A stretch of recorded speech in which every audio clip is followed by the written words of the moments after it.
Talk about something while I keep re-uploading. Apparently, Karnage wants someone to manage his nipples. You guys want to help out with that? What the fuck I said? But alright. Manage the nipples.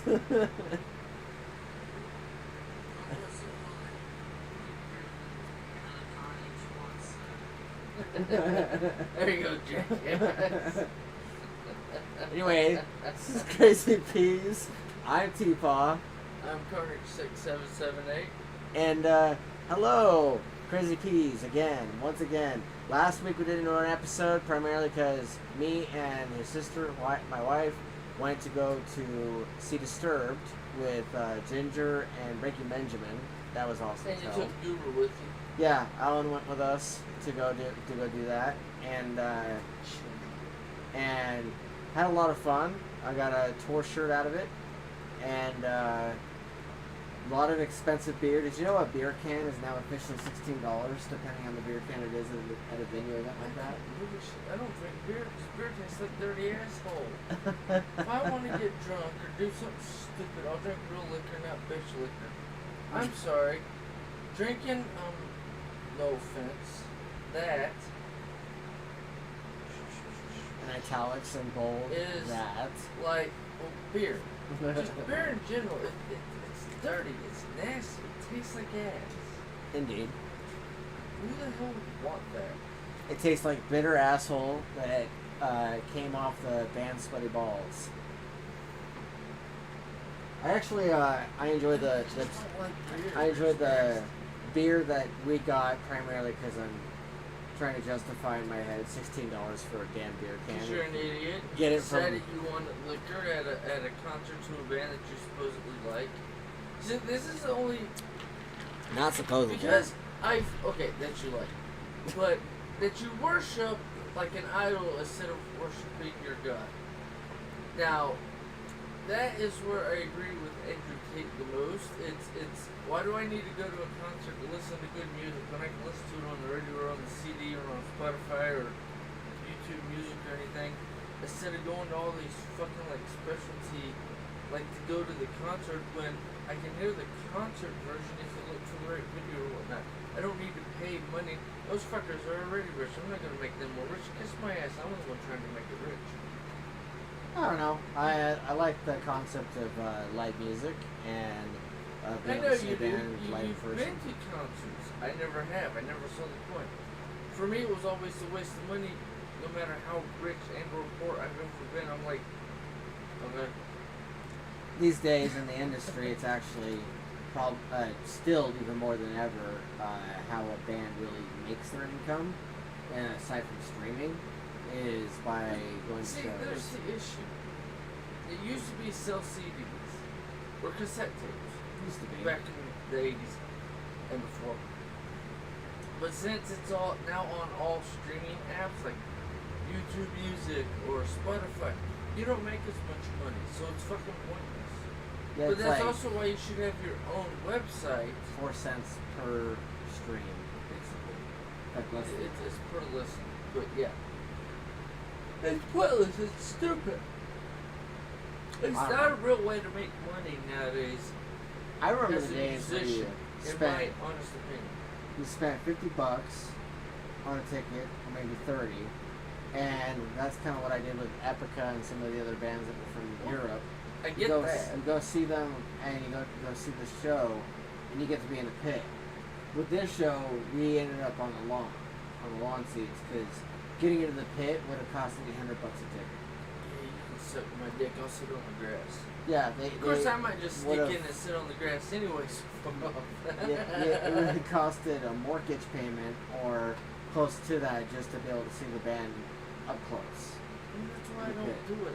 I don't get the going. I understand why, but my brain goes, why would I pay what I can pay for what I can get for free? Nothing against the band and they're making money. I understand that viewpoint. But my viewpoint is, I'm poor. I'm currently at common folk level money. Fuck off. I don't have the cash for what you want to charge me because it costs so much to live. You can suck my dick. if you want me to pay basically a car payment or a mortgage payment to come see you in concert. Fuck off. No. Yeah, and you have to pay more for the shirt. I got this awesome shirt at the concert. Yeah, she got you go, ooh, looky. Yes. I'm just giving you my opinion. You don't have to agree with it. I'm just, you know. No, you're just butthurt because I'm picking on Disturbed, even though I like their music. It's the I would never pay for a concert ticket. No, it's just enjoying the fact that I got the shirt, regardless of whether you like it or not. Like, that's the thing. The tour concert, being able to see them live in person actually was a big jump start behind me being able to make some personal life choices. Like, when it comes to, like, how money is managed, things like that. It was inspiring, actually. And I know for a fact that that Estelle, she absolutely loved it too. Of course she did. Yeah. Because, no offense to my sister, she likes it. That sort of shit. We're standing up and then, like, bitch the next day, like your mom did once with going to something. My legs hurt like fuck. I shouldn't have picked this spot or stood up. I should actually took in that seat this person offered. I spent like most of the concert standing up myself, but she did it having me rent a lawn chair for $15. So she would sit down. Because it would have hurt her legs. I brought one myself. Yeah, they didn't allow anybody to bring in outside lawn chairs. You fucking see me bring it in? Motherfucker, please. I'm gonna take that from you. $30. What? You want my chair? I brought in $30. That's how. Actually, no. After tax, it's $40. $40 and you can have it. Okay, here's $40. Okay, here's your money back. Now I'm gonna keep my lunch chair instead of buying one of yours. Fuck off. And I would literally do that. They go, yeah, that's what I thought. Be gone, bitch. I paid my ticket. Fuck off. And it's not rent. If I'm getting a chair, it's about a concert, motherfucker. And if it's on the grass, I own that chair. I'm taking that motherfucker home with me. I paid you for it, bitch. Fuck off. I do know that Ginger was pretty good.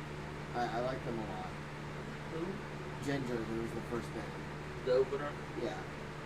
She was like, talking about how much she was melting on stage. Then maybe you shouldn't come to a concert and be somebody who works in the middle of a fucking desert. Don't bitch about the conditions. Look at where the concert's located. That's in the middle of Utah. Fuck, that's in the middle of the desert. This is gonna suck. I mean, she was more saying it in jest than anything. But, but to my mind it goes, bitch, I complain because I'm hot and sweaty. Meet me after the concert. Sorry, dirty joke. But I had to throw it in there. It's the thing that, like, people complain. It's like, okay, here's your dirty joke. I didn't ask for that. I didn't give a fuck what you asked for. Here it is. Yeah. Breaking Benjamin. Plus, was dirty really jokes are like the easiest thing to do. Who? Breaking Benjamin, the second band. That was like Journey Down My Teenhood. This is why I would get bored at concerts. Now, something like what the ICP does, where it's like the whole fucking weekend, I pay, and I just pull in with my car and or my trailer and my truck, and I park, and I sleep in my vehicle. And I'm literally there for everything. I can go do anything. Like it's a a gathering? whole week, yes. I can go fuck around for 3 days. That I would pay money to go to just for the simple fact it's not the bands who play, even though it's ICP and a few of the other guys that I know. It's bands they invite, also, which I know most of the bands they invite because I've listened to almost all of them. If not, I have listened to all of them. Because all of them that they always put out, I'm like, if I don't know it, because I see it in like their little shorts they do on YouTube about it, I go and I look it up, I'm like, oh, I know this song from that band, okay, I can sit through the concert. I've always looked it up. I like doing my research. Yeah, no, I had the set list on hand from the Colorado show, and the people in the crowd, they were like, one of the ladies was utterly amazed. She was like, "How do you know what song is playing next?" And I'm like, I looked up the set list of Colorado, and like they like to alternate it sometimes, but for the most part, the set list stays the same, unless it's a different leg, and then they may change it up. And she was super impressed. That's just by the because fact that you're a they did weird, it. obsessed super fan. Yes. And I even know how it is without the set list in front of my hands. I even know, like, how they usually do the show, and I know how they close it and things like that. Because you run or are part of Discord servers and Twitter areas that talk about all that shit and da-da-da-da-da-da. And your brother and all those idiots and their connections in the system. And for the most part, I just watch a lot the of funny disturbing part is, videos. it's also you. Well, no, I think it's funny because I think you know more than they do about the whole fucking goddamn the way the whole system works. So it's like if we ever wanted to start a band, I have no fucking. Yeah, no, I've got it down I would pat. literally tell your brother and his band, here's the music. We don't know how to play. You want me to read music? Shit. I would totally see that they shit their pants. Alright, somebody hand me a fucking guitar. Somebody hand me the drum. Move out of the way. Here's what I want you to do, and here's how I want you to do it. Or use some sort of app like, this is what you're gonna play. Me and him are singing. Just do your fucking job. What? Well, either you do it or I get somebody else to do it, and whichever band is the background noise is the one that makes the money when I become famous, and that's like my intro and outro. Wait, what? You have two options. Join or leave. Yeah. They Disturbed did a lot of mental health talks. And, like, well, David the singer opened up about it, the fact that in February he was suicidal. And Okay. My only bitch about when rich people talk about almost killing themselves. Did you actually do it? No, shut the fuck up. Because, I mean, that's like Robin Williams always talking about. I'm like, dude, you haven't even attempted once. You've thought about it. You've never done it. And then when he did it, I'm like, stupid fuck. I mean, I like all of Robin Williams' shows. I like his humor. But I thought he was a dumbass for offering himself. I mean, everyone has I think their everybody struggles. who offs themselves is a dumbass. I mean, that's like I've told you. I wouldn't off myself. What would I do? Disappear into the ether. It'd be like I never existed. Nobody would know I was here. I would become off the radar. The only person that would know where I would be disability or Grubhub or DoorDash or whichever app I'm using to make money. I Would it literally change- live in my car and just disappear off the face of the planet. Would it change the mentality if you found out that David had actually been divorced recently too? Who? David, the singer for that band. Got divorced? Yeah, he got divorced in February-ish.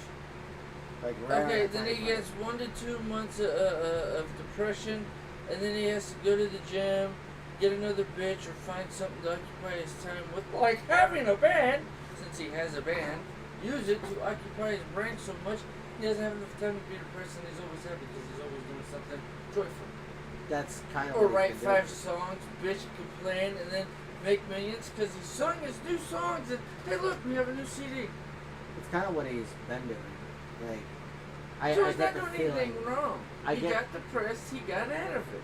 I get the feeling that that he's using this tour to really keep himself going.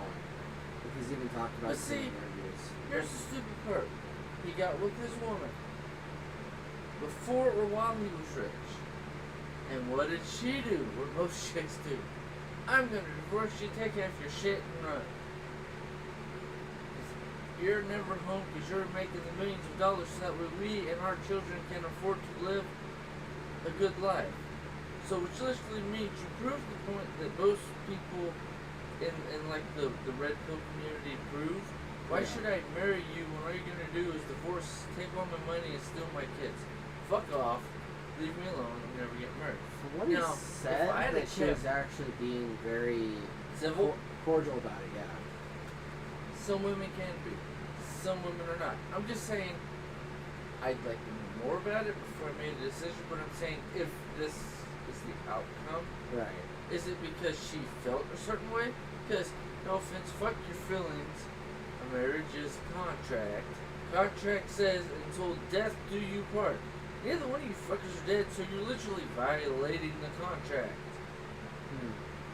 And that's the thing that Pearly thinks is here within the last month started talking about. It's like, I wish all you fuckers would quit bitching.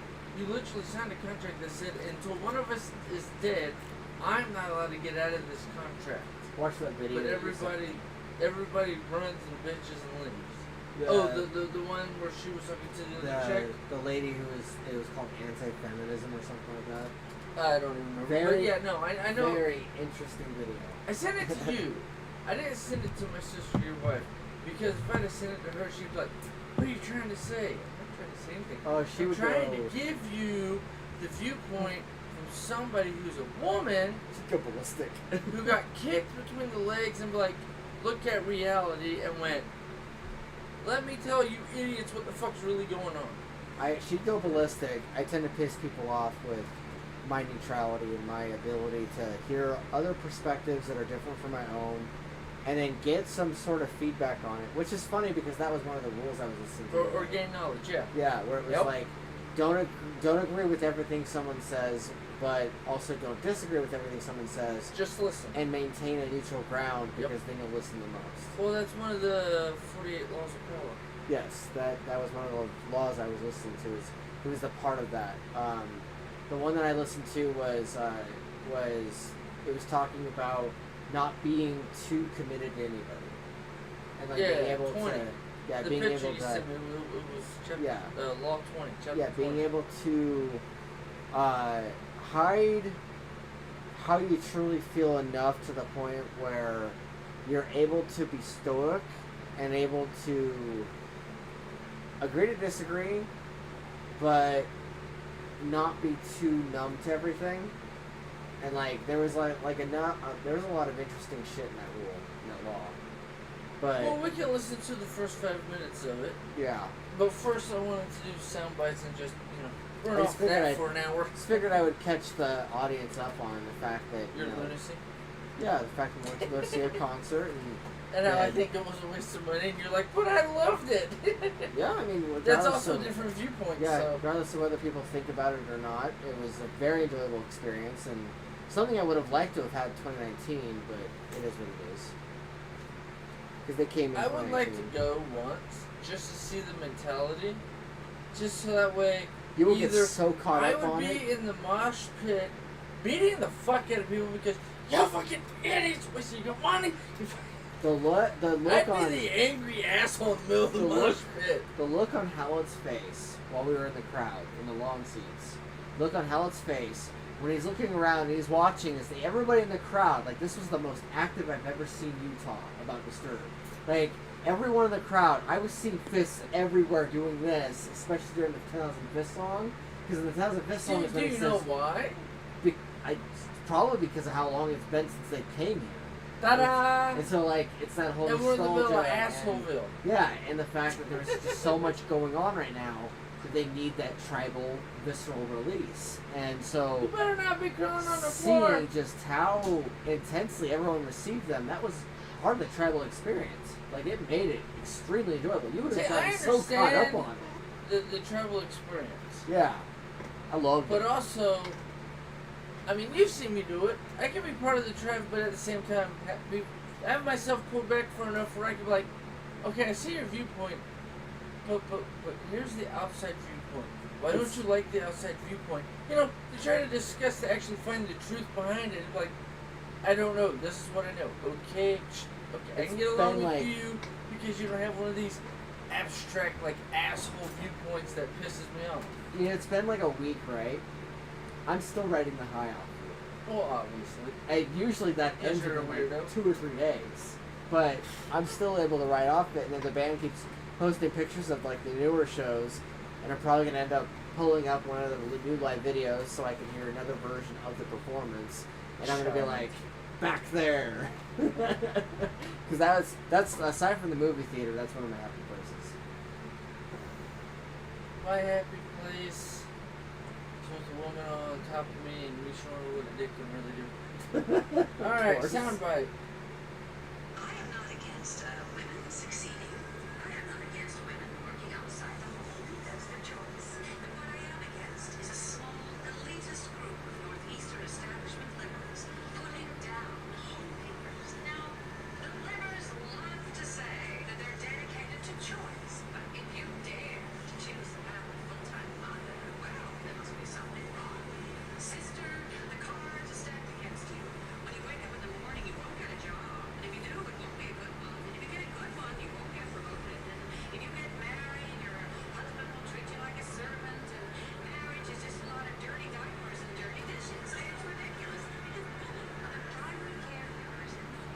What is going to happen if you push women out to the workforce is that women find themselves with two full-time jobs. When they're going to be exhausted and unhappy eventually, they decide not to have children at all. Maybe that's the liberationist goal. Their hero is Gloria Steinem, the single, childless woman nearing 40. But she is the sort of miserable and pathetic woman they aspire to be. And perhaps that is why the liberationists are trying to sow these seeds of discontent among we happily married women.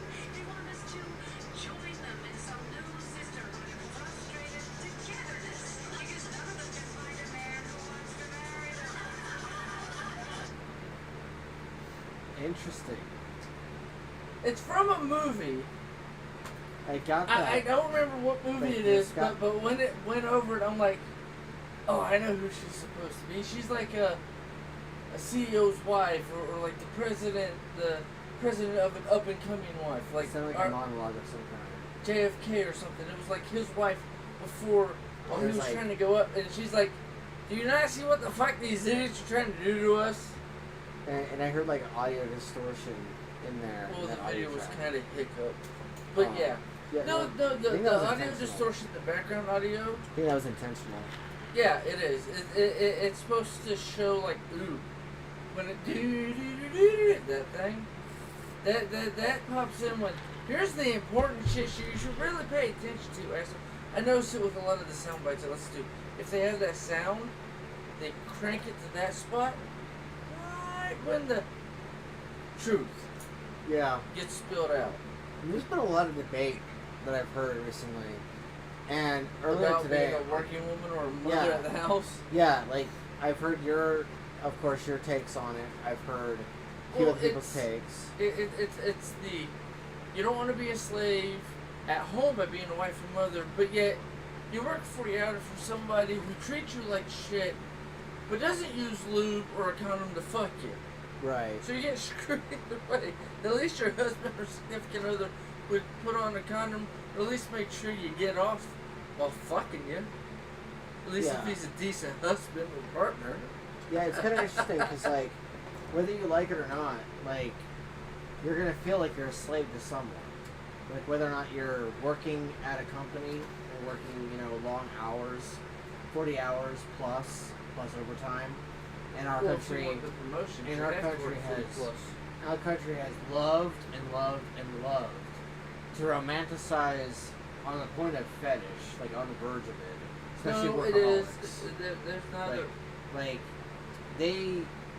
it's the idea, the romance of the idea of like the working man, and now for like the last decade and a half, it's been the working know woman why? too, and so it's like it's interesting what was in that video, because like she's satirizing it, but also mocking it with like absolute disdain or sarcasm on the idea of a woman being able to go to work. Here's a funny fact. I don't know if I have a video It's that interesting. says it. It was very But interesting. one of the factoids I know is Yeah. men, because we were the head of household, we'd get a job, we'd make enough money to raise a family and buy a house. When women started working, they came up with minimum wage, a way to fuck us, so we don't get what we're actually worth. we get screwed, and then both parents have to work. Well, the thing is that the video that you showed me today, the one that was called Anti-Feminism, which is interesting. The podcast I was 'Cause it listening to, I wasn't thought you'd find funny, so I sent it to you. necessarily anti-feminism. It was more like her Well- talking about the cultish type of The feminist. feminist movement, which actually doesn't stand behind or work within the viewpoints they say they are trying to uphold or work or fight for. Even to the point where she would show up to one of those rallies or one of those Yeah, places She talked about to it. like, because she was requested to make a speech or requested by somebody there to talk, and they would outright bully her and outright attack her and slander her. Yeah. Just for trying to say her opinion or trying to say her Her outlook. truth. Because it wasn't really exactly what they wanted everyone to hear. Well, don't you They know would what attack the... her, antagonize her. And this is no offense to lesbians. Who's the biggest feminist that yell and scream about men? Lesbians. Popular demographic. Why? What's that? Because they hate men. What is the whole feminist movement about? Hating men. Why? Because we have a penis.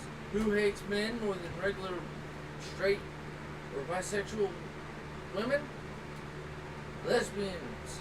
Why? Because they want to have a penis, but they weren't born with one, so they're pissed at us because we have one. You're Yeah. pissed at the person who has what you don't have. Most people are angry at the rich people because they don't have the money. But if you put your head out of your ass and actually attempt or find a way to make that much money, would you be a better person or would you be the same asshole just a million times worse? Because all money does is make you amplify who you are. It doesn't turn you into a better person. If you're already a good person, it makes you a better person. And it's interesting in the fact that I think that the women who attack the idea of working at home with kids and stuff, They hate children. They shouldn't have kids. some of them have, because I have to remember not to generalize, say all, but some of them have Most. come to the idea, like, it's like they're attacking the job, but the negativity is directed towards the job itself and not towards the children. But it's not a Especially since the job is like That's 8 what jobs. you're built for. You're built to have kids and raise them. Why are you raising them? Because your husband's out there has a job where he could die or get injured. I would say they only are built for it if they're used to or are good and adept at learning nurturing and learning growth Well, and it's a learning natural how to take part care of being children. a female. Females are better at daycares. Statistically, this is the numbers. Females are better at daycares and watching kids. Men are better at lifting heavy things and doing hard jobs. I mean, Because yeah, you can the look at genetics statistics and stuff. are made that way. The women who are not good with kids are women who were harassed as a child and are afraid of doing the same thing to their kid. And instead of being self-aware enough to stop themselves from doing it, they're self-aware enough to know that they're going to do it or they're going to be murderers. That's like when the chick brought up, well, women don't get charged for any of the crimes. Right.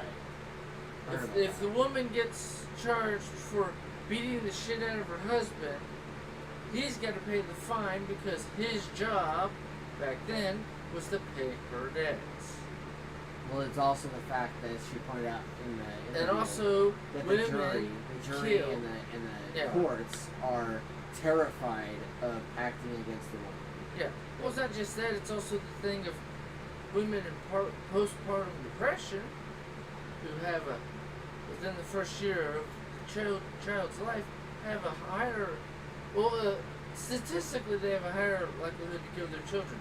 What did most women way back in the day, 50 to 100 years plus back, not get charged for killing the kid within the first year of life because they hadn't gotten over the postpartum depression, because that's what we call it nowadays, because they were at the home with the kid because the husband or father was working, or they ran off, got knocked up, weren't married, and killed the kid because they couldn't handle it. And it's still postpartum depression and other shit in their head. Yeah. It's mental issues. But it's not her fault. She has mental problems. It's her fault because she got knocked up. She didn't want to get knocked up. One, she shouldn't have married the guy, or two, you shouldn't have fucked him. I mean, that's just like just pearly things keep bitching and preaching. Well, if you didn't want to get knocked up and be a single mom, you shouldn't open your legs and let them fuck. You should, you stupid bitch. That was always the dialogue growing up, was that if the woman opens up her legs to fuck the dude, it's her own fault. She gets knocked up. right. But, And I think that your sister's biggest gripe about that one is whether or not it's consensual. But She see, is one of okay, those people that had to because deal with no, that.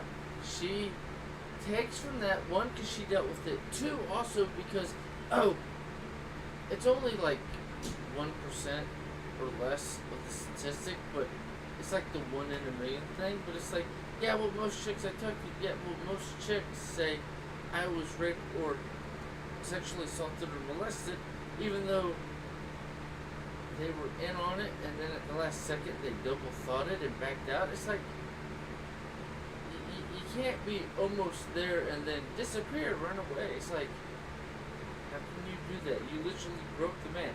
You said yes all the way up to the last point because he was in the heat of the moment. You said no, he didn't hear you. You know, it's situations like that. But I mean, those are so. I mean, this is, just probably things. She's looking up all the statistics all the time. It's like, yeah, but all this stuff you're saying, it's like less than 1% or 1% of all pregnancies. Or all situations. I really wonder about the variety of the statistics that are out there, because there are women or men who get cold feet about sexual encounters.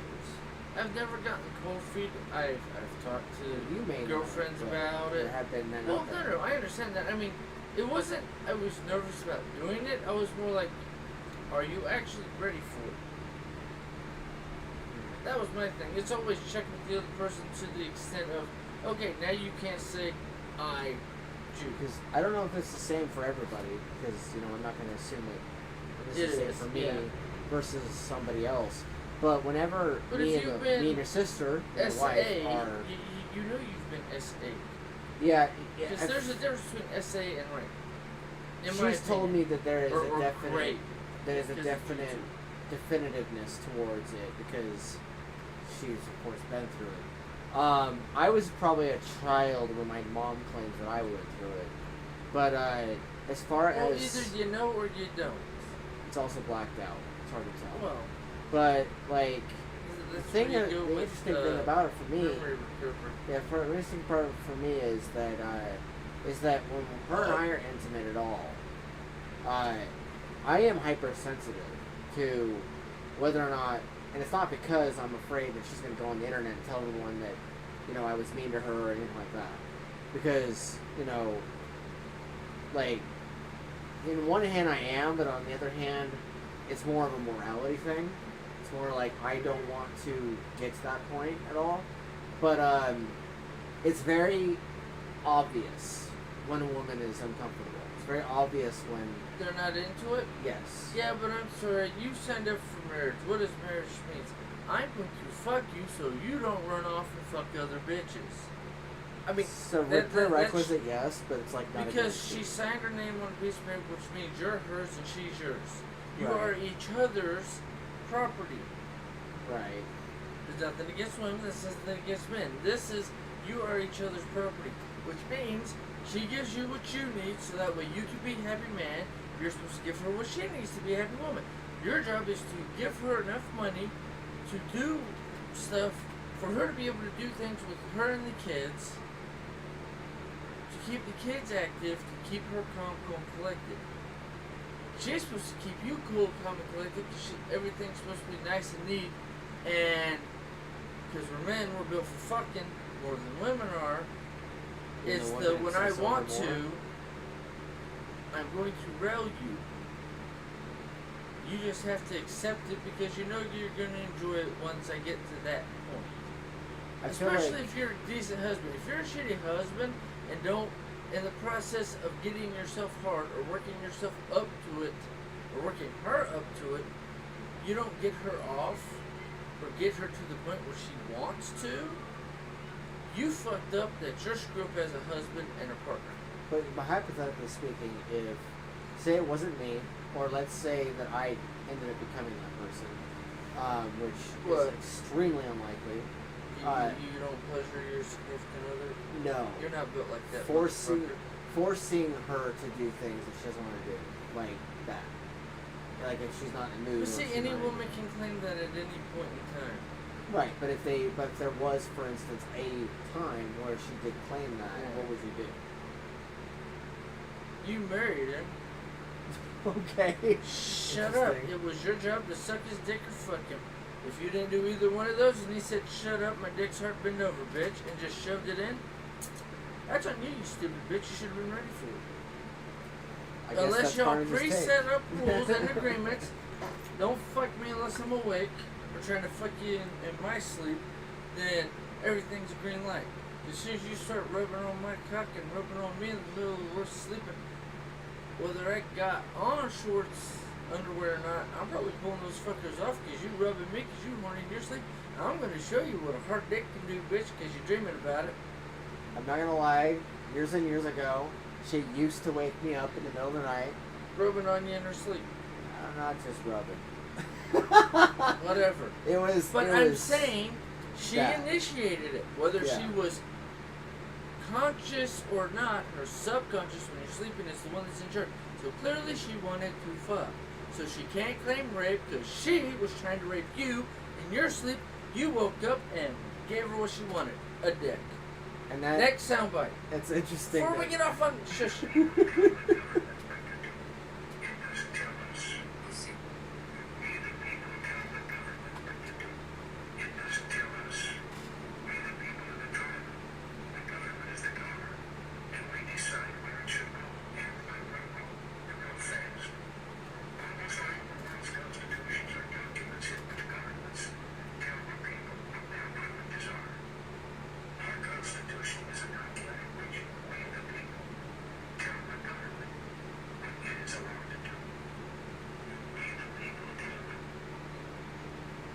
Was that Reagan?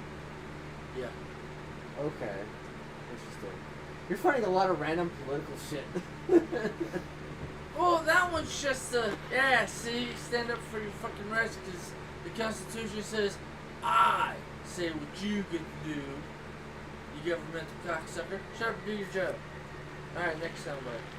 Gordon, Andrew, Nick Goggins, guys like that, they're the ones who are really pushing men to be accountable as men. The world right now is trying to like soften us. Back in the day, kings and whatnot were not stopped and overall all the rising and kill all the fighting age. First thing the Romans did when they conquered the Greeks is kill all the warriors, all the fighting age men. Make you feel emasculated. Leave the sword boys and the bitches, and then you're in home. Done. Jordan, Andrew. Say that again?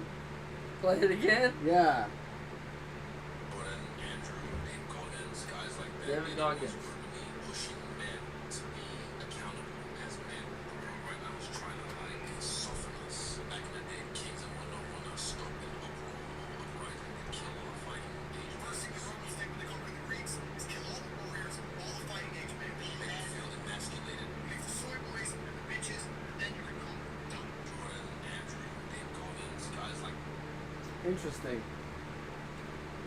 So like the idea of like whether or not you're supposed to be harder or softer. No. It's the, you're masculine. You're misogynistic. You hate women. No, I don't hate women. I like women. I like fucking them. I like talking to them. I like playing with them. Dude. But I mean, how many women, if they heard everything I said as often as I say it to you, or just the shit that comes out of my mouth, or that I send you, because when I send it to my sister, she's like, she say that shit to him, saying, bitch, cuss, complain. The funny part is, if I sit down in a group of people, or if I run into another adult, who do I usually talk to the most, or who instantly connects with me? Females. Yeah. 99.9% of the time, the women latch on to my ass. Yeah, I know. I've seen Because it. I'm I've not known a about bitch that. boy. Or I thought it was funny that Tate said the soy boys, basically. Is that what soy boys is supposed to be? It's- Soy boys, the vegans, I don't eat meat. Okay. I'm basically being a straight fag. Because I won't eat meat. You eat meat to build muscles. Be a man, not a bitch. It's the same Interesting. fucking thing. Okay. Anywho, next time, right? Free to tell everyone that I'm the monster in your story. But please, don't forget to mention which chapter you created me. Feel free to tell everyone that I'm the monster in your story. But please, don't forget to mention which chapter you created me. You know where that popped into my head. I'm like, I gotta play that because I'm like, the superhero, the supervillain. Just remember, superhero, you made him the supervillain. Yeah. Your ass did something where he decided you needed to die, or you needed to no longer be a factor because you're trying to stop him from improving, like with Lex Luthor and Superman. Yeah. Why does Lex hit Superman? Because Superman, literally, power of a god, can do anything, could fix everything Yep. in the world by killing all the bad guys instantly. Yep. But yet with his, like, supposed to be 10th level genius Yeah. or higher. Yeah. Lex Whatever. Luthor is extremely intelligent. Yeah, he's supposed to be like a super genius. Super genius influence. Yeah, that he knows how to fix everything in the world and cure everything, but yet he's pissed at you because you have the power to do it, but you're too lazy to fucking do it. Yeah. And you let everybody kill each other and do everything. And that goes into my thought process of the whole, like, God. Well, if God was there and God's a good guy, why is it all this bad shit happen? This is your game. Don't blame him because you got a shitty role or somebody else got a better role and fucked you Yes. in the way you didn't want to be fucked. You got screwed because you rolled a shitty hand or because you did something that you knew you shouldn't do, and this is the outcome because God said, Karma's going to kick you in the ass, bitch. Yes. And it's watching the show to see how many people are smart enough to realize that and not do the same shit over and over. Next. Sorry, I got a hold up. Famous one is the American, the all-American breakfast. You get your eggs, you get your bacon, you get your sausages, you get your orange juice, you get your milk. But 100 years ago, that wasn't breakfast. The breakfast wasn't a thing. Edward Benet, known as the father of propaganda, launched the breakfast campaign because the meat industry came to him and said, dude, we're slacking on meat sales, what can we do? So he's like, it's too hard to convince the average person. I need to go to the people that are already sources of authority. So what did he go and do? He went and convinced the doctors, the pediatricians. Now breakfast was the most essential diet, but all these studies and all these experiments and all this bullshit was all paid propaganda. So Edward Benet launches the breakfast propaganda campaign and turns breakfast into a rousing success. He did it as well with cigarettes. Famous one is the American, the all-American. It's not to find you as a person. Failure does not make you less of a man. Failure makes you have courage when most people don't. Failure. Sorry, that was just one that popped up underneath it, but I like that guy's. I like his. Moxie. Yeah. And I like the way he says, Failure. don't be a bitch. Yeah. You got kicked in the nuts. Stand up and fight back, mother. Yes. But what do you think about that with the whole breakfast I is was propaganda and reminded- always a lie? I was reminded of my college assignment in college where it was talking about. Well, you said college 3 times, so yes, of course it was a college assignment. Yeah, it was talking about milk and like cows and shit like that, and like how the vegan movement started, how the meat movement got changed in like the 90s and the new millennia, and how the got milk was pushed as propaganda because milk sales were down, farmers were needing to sell more product, they were having trouble with that exact thing that guy was talking about with the breakfast, and so not only was that part of the paper, that video Well, that was plus the milk, but it was also talking about how it got everyone to think and believe that milk was an essential part of the diet, and that Even though after you're a baby, you typically shouldn't be drinking milk it's after technically so considered many poison. weeks. Yeah, It's technically considered that's poison. why 90% of the population is lactose intolerant. Yes. Because after you're done being a baby, you shouldn't be drinking milk. Yeah, Or drinking the colostrum from your mother. You should no longer be drinking milk. You should be drinking water. and starting to learn how to eat food. Yes, lactose intolerance It's a surges natural human body up reaction. 90% by the time you get to turn into like a The child. age of 10. Yeah, Between the ages That of was- 8 and 10. that's what the paper was talking about. The research I was doing. It was like 8 These to are 10, weird 12. numbers I remember from And- way back when. Yeah, and so milk essentially becomes poison after that, and it's no longer considered nutritious, despite what propaganda said. And that breakfast itself was never really actually a thing until after they pushed for it with pediatricians and doctors and shit like that. And so the research I did on cows Just for went college straight back into that. went straight back into that, and I was getting flashbacks. I was like, oh wait, that's right, abused, raped cow. That's in my head now from homework from like years ago. Alright, next soundbite. Average individual is the. Oh, My least sorry. favorite trait about the average individual is the sheer inability to speak directly. I need people around me that can tell me the truth. You are not helping me by preserving my feelings. Do not walk on eggshells around me. Do not beat around the bush around me. And do not lie to my face to make me feel better. People think that's helpful, but it is the opposite of helpful. I would rather have my friends hurt my feelings every single day to make me better than have them lie to my face to preserve my feelings. If your friends actually care about you, they'll be willing to hurt your feelings with the truth, and they will never comfort you with a lie. At least It's actually a boundary too, because if you think about it, when you're asking someone a question, like you're asking them, well, how did it go, or how does this thing go, or how did this? Do I thing... look good in this suit? Right. I want the truth. I don't want it. You look Right. great in this suit. It's like, no, do I actually look good in this suit? Well, see, even the way you're saying it is kind of like a positive way of it's not walking on eggshells. It's leading with the positive But- before you deliver the bad But it news. is because it's something that goes back to the propaganda thing. Because what are we taught as men? Does my ass look fat? Yes, because you got a fat ass. Not, I can't answer that question. You look fine, babe. Eat a Snickers. Well, but I mean, you know the propaganda behind Right. it. Yes. It's the propaganda that gets fed to the males. Yes. Does my ass look fat? Fuck yeah, it does. Smack! Because you like a woman with a big ass. Yes. Dude, you said I'm fat. No, I said you got a nice big round ass. You're calling me fat. No, I'm saying I like, come here. Smack! That means I like it. Don't bitch and complain because you think it's fat. I like your fat jiggly ass. Yeah, no, I as far as what he's talking about in the video, like, that's the thing is that's what being around a certain person in this house is like. Is like, it's like being around angels with a person. Because you want to tell him what you actually think, but you know for a fact that if you do, then they're going to have a temper.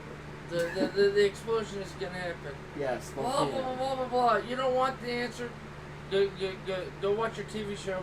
Right. Whereas if, like, you're talking to, say, Jose, for instance, you just be like, by the way, blah, blah, blah, blah. And then he'll be like, Well, okay, no, but no, we're no. gonna, like, feed it The back to you. relationship I have with Jose is different than you. Because with Jose, it's like, shut up, you fucking Mexican. Let's go do shit. He's like, God, you're racist. Like, shut up, you call me a white fucking cracker, so let's just go do shit, homie.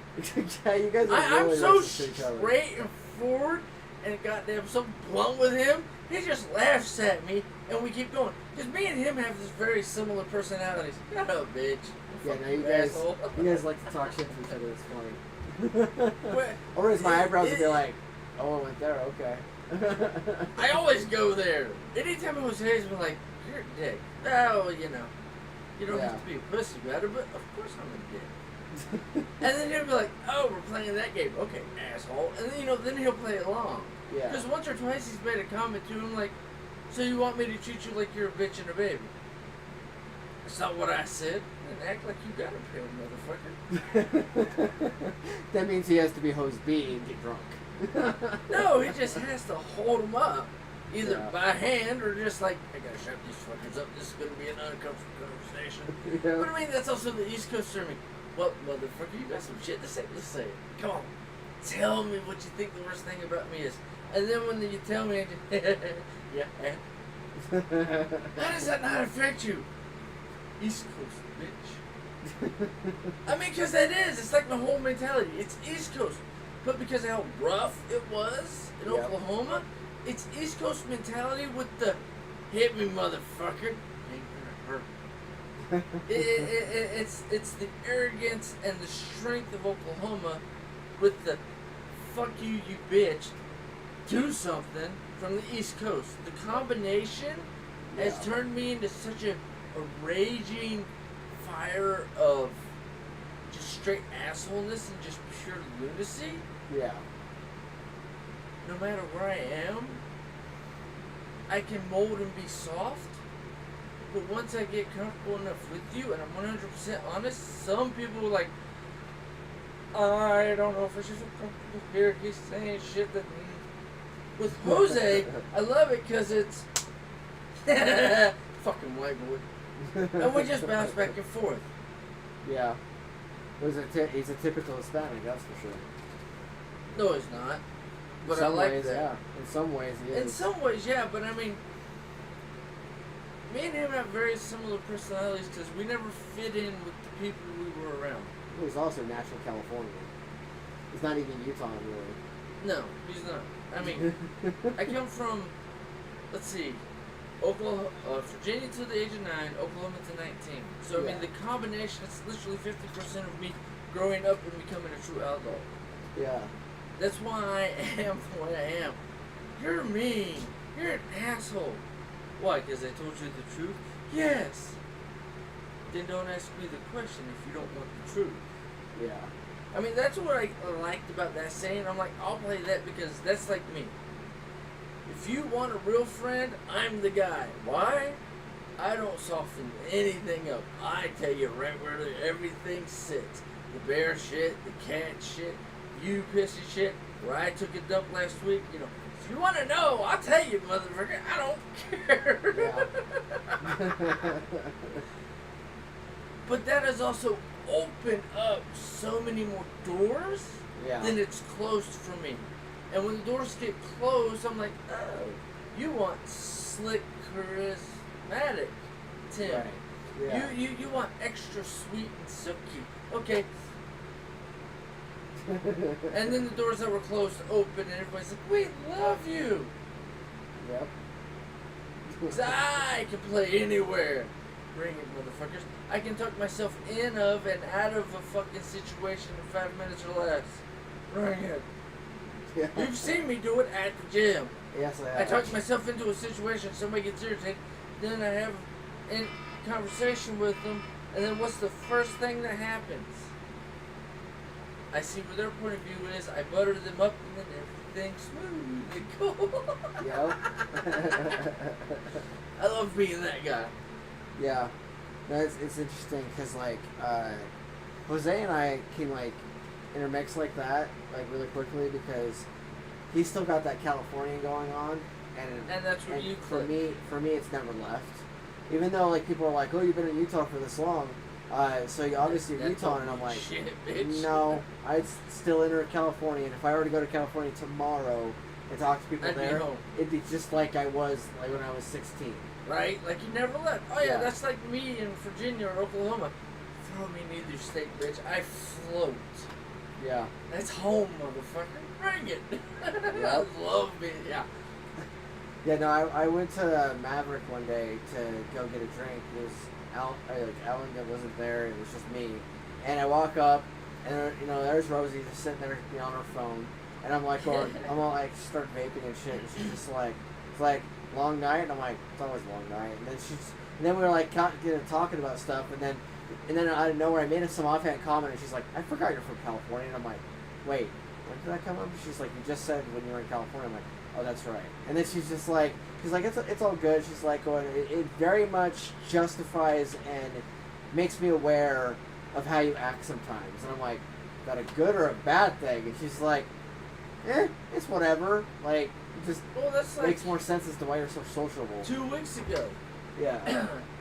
I had made me and her were just decided to shoot the shit with her for like 5 minutes. Yeah. 10 minutes. And it was, I talked to her about how I love swimming, and because I grew up until I was 9 on the East Coast in Virginia, it's what I'm used to. Go to the beach and swim. Yeah. When I moved to Oklahoma, as often as I could, I went to the local lakes that I could swim at and swam. Yeah. Anytime I could swim, I swim. You see it here at the gym. If I can swim, motherfucker, I swim. But that's what I was telling her. I'm like, I have the East Coast, you're a stupid fuck, while being your best friend. But I have the Oklahoma redneck hardness. Ah, you can touch it. This would be either really good or you're gonna look like a dumbass. Yeah. I just stand there and smile. And she's like, okay. Because it clicked in her head that that's why I do things the way I do it.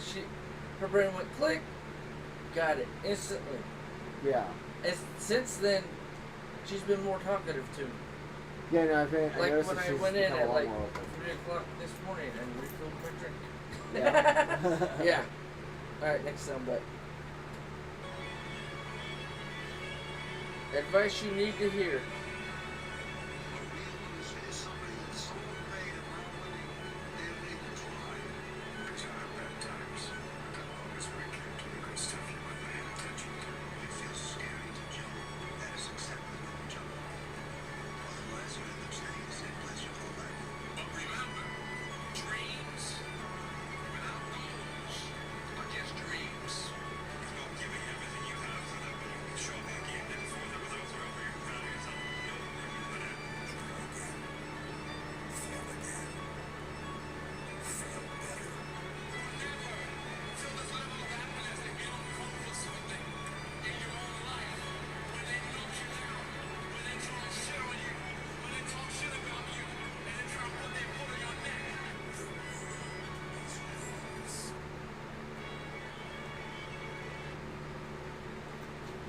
I actually like that video a lot. I like that soundbite because it has a lot of the actors and people It's got I freaking know. Rob Williams and Tyrion. It's got a lot of people. Yeah. But next one. Saying men should be dangerous. By dangerous, that implies I should be ready to threaten someone or hurt someone. I should be capable. I wasn't There's nothing to you. Like if you're going to formidable force, there's no relative in your self-control. If you're incapable of violence, not being violent is a virtue. People who teach martial arts know this full well, right? If you learn a martial art, you learn to be dangerous, but simultaneously you learn to control it. Both of those come together. And the combination of that capacity for danger and the capacity for control is what brings about the virtue. Otherwise, you confuse weakness with moral virtue. I'm harmless, therefore I'm good. It's like, no, that is how it works. That is how it works at all. If you're harmless, you're just weak. And if you're weak, you're not going to be good. You can't be. Because it takes strength to be good. It's very difficult to be. Saying bitch. Yeah? I agree with that. I always love the Jordan Peterson ones, especially when he's like, "No, mother, this Yeah. is the line, bitch." Especially since he comes from a background where he's been in his profession for like decades.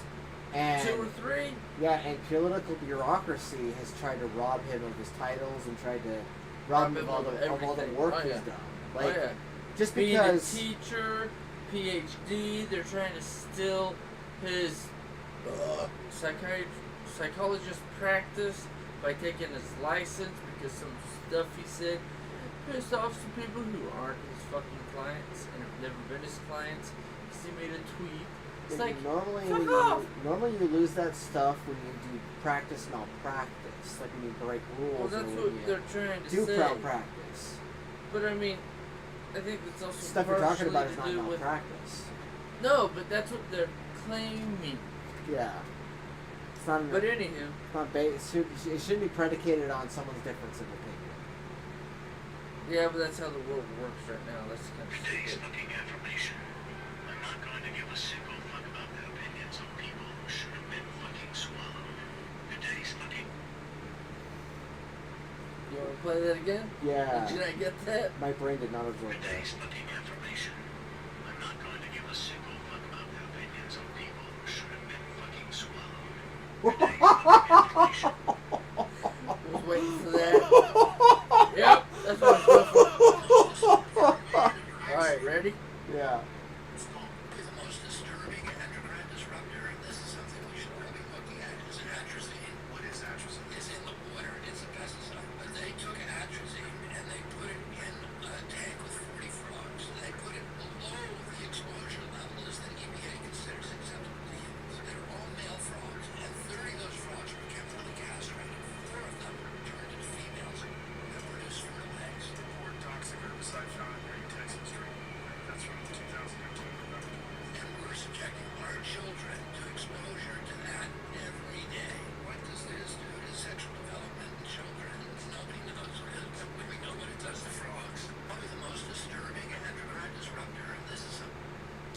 Holy shit. But think about this. Does that not explain the current situation we are in? Nobody knows what sex they are because the stuff in the poison that's in the water is telling your body you're not that sex, you're a different sex. Yeah, I mean, it's kind of Well, like biological warfare.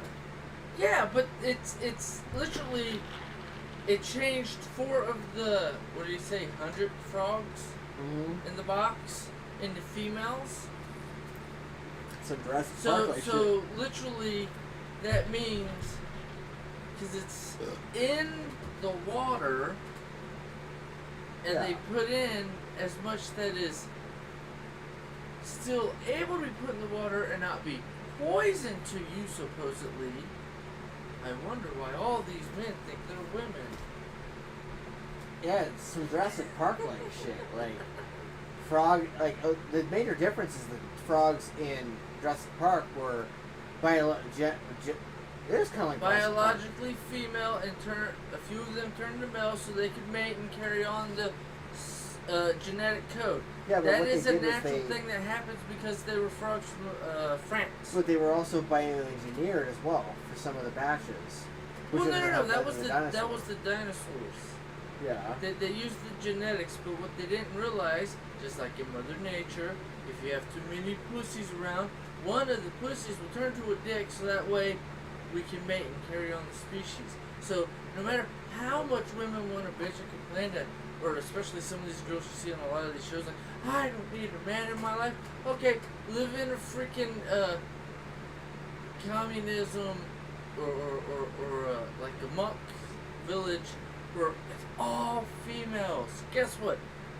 Before you all die, or eventually, because it's caught for you, will drag a man in to bang to keep the producing. Yeah. So it's the whole Amazon thing. We go and we fuck men just so that way we can have babies. If it's a male baby, we ship it off on a little boat to go back to the men. Here's hoping it gets to the men before it dies on the boat. That is the whole thing.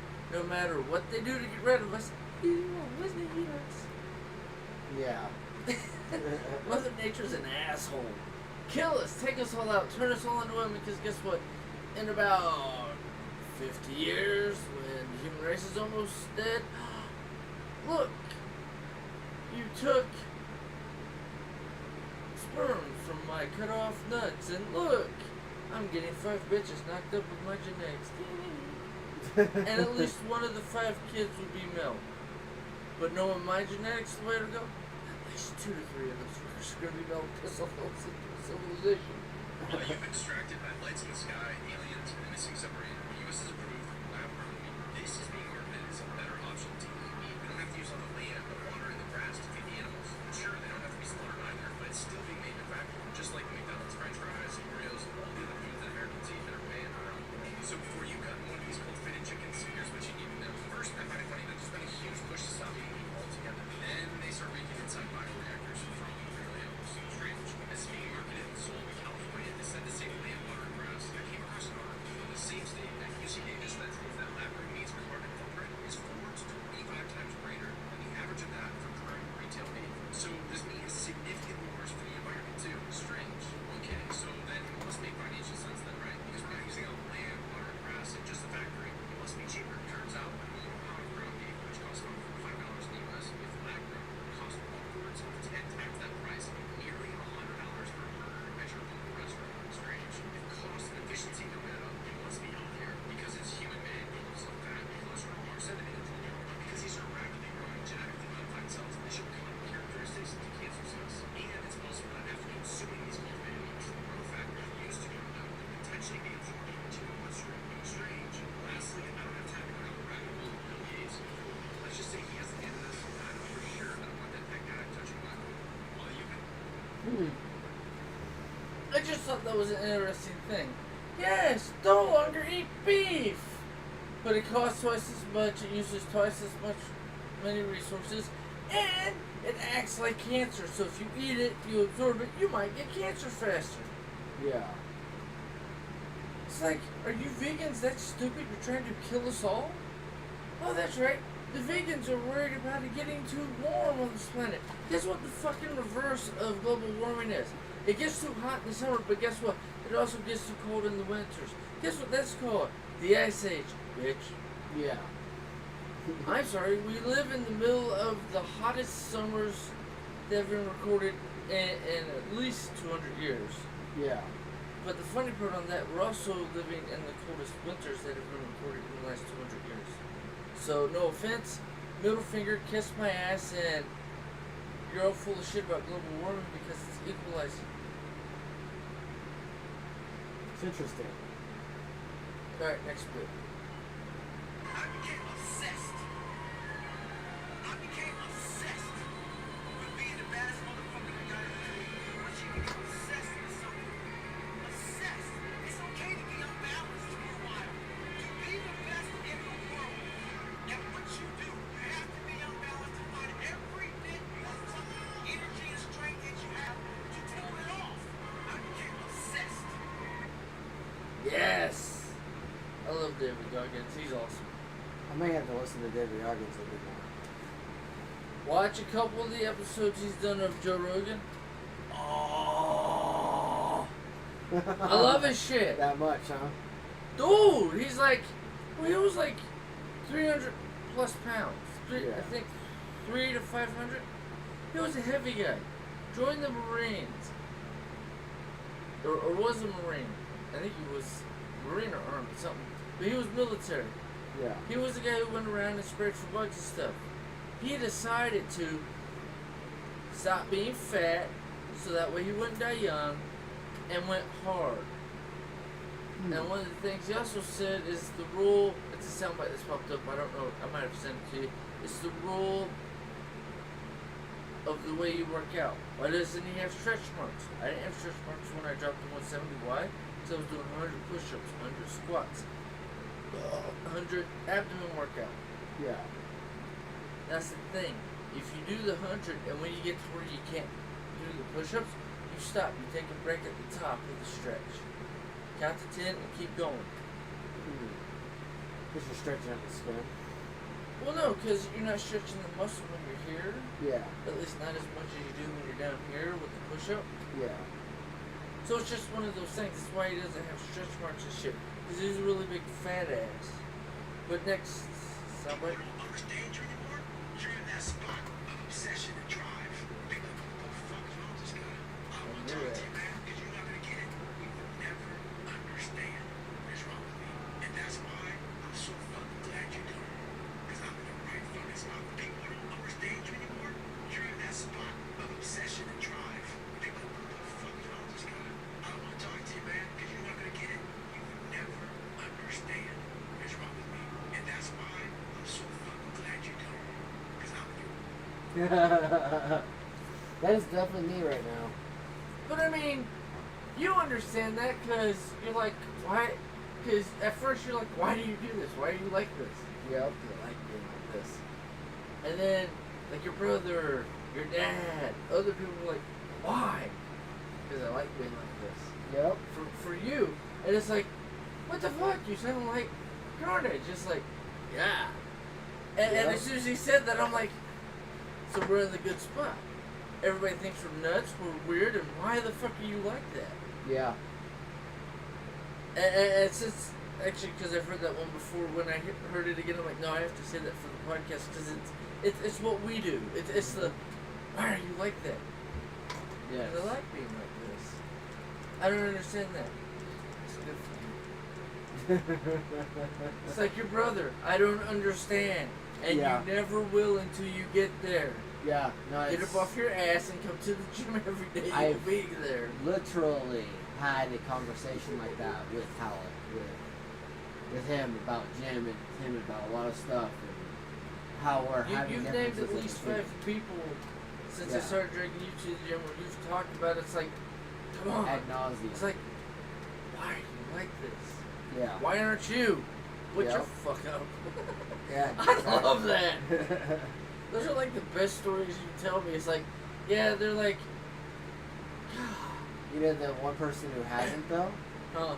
Nico. Of course not. Nico. Nico's seen Because the couple times we took Nico, Yeah. Nico saw just the brotherness of it. How just come.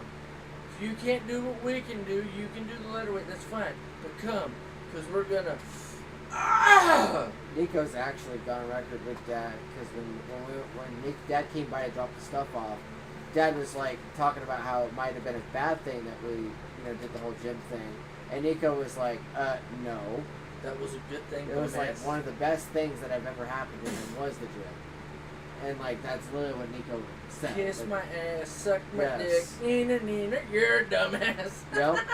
And then Nico, Yes. of course, pulled the whole. Well, now that he's a barbarian, he can now lift stuff for me. And I'm like, oh, I see where this is going. And he was like, what? It's I'm not basically- wrong. Thank you, brother. Yep. Dad, because you know why. Yep. Move on. And your dad's like, the hell? Mhm. Bitch.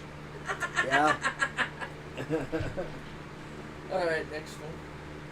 We have the genetic potential to make it to 120 years of age. We don't need to come close to that. And in the United You States, don't. if you look at the world, I will. the United States, according to the Central Intelligence Agency, the CIA, the United States is 52nd or 53rd in the world in life expectancy. And you know, what's the life expectancy? Early 80s, late 70s in the United States, which isn't even close to the 120 mark. And this is, I'll again, make it.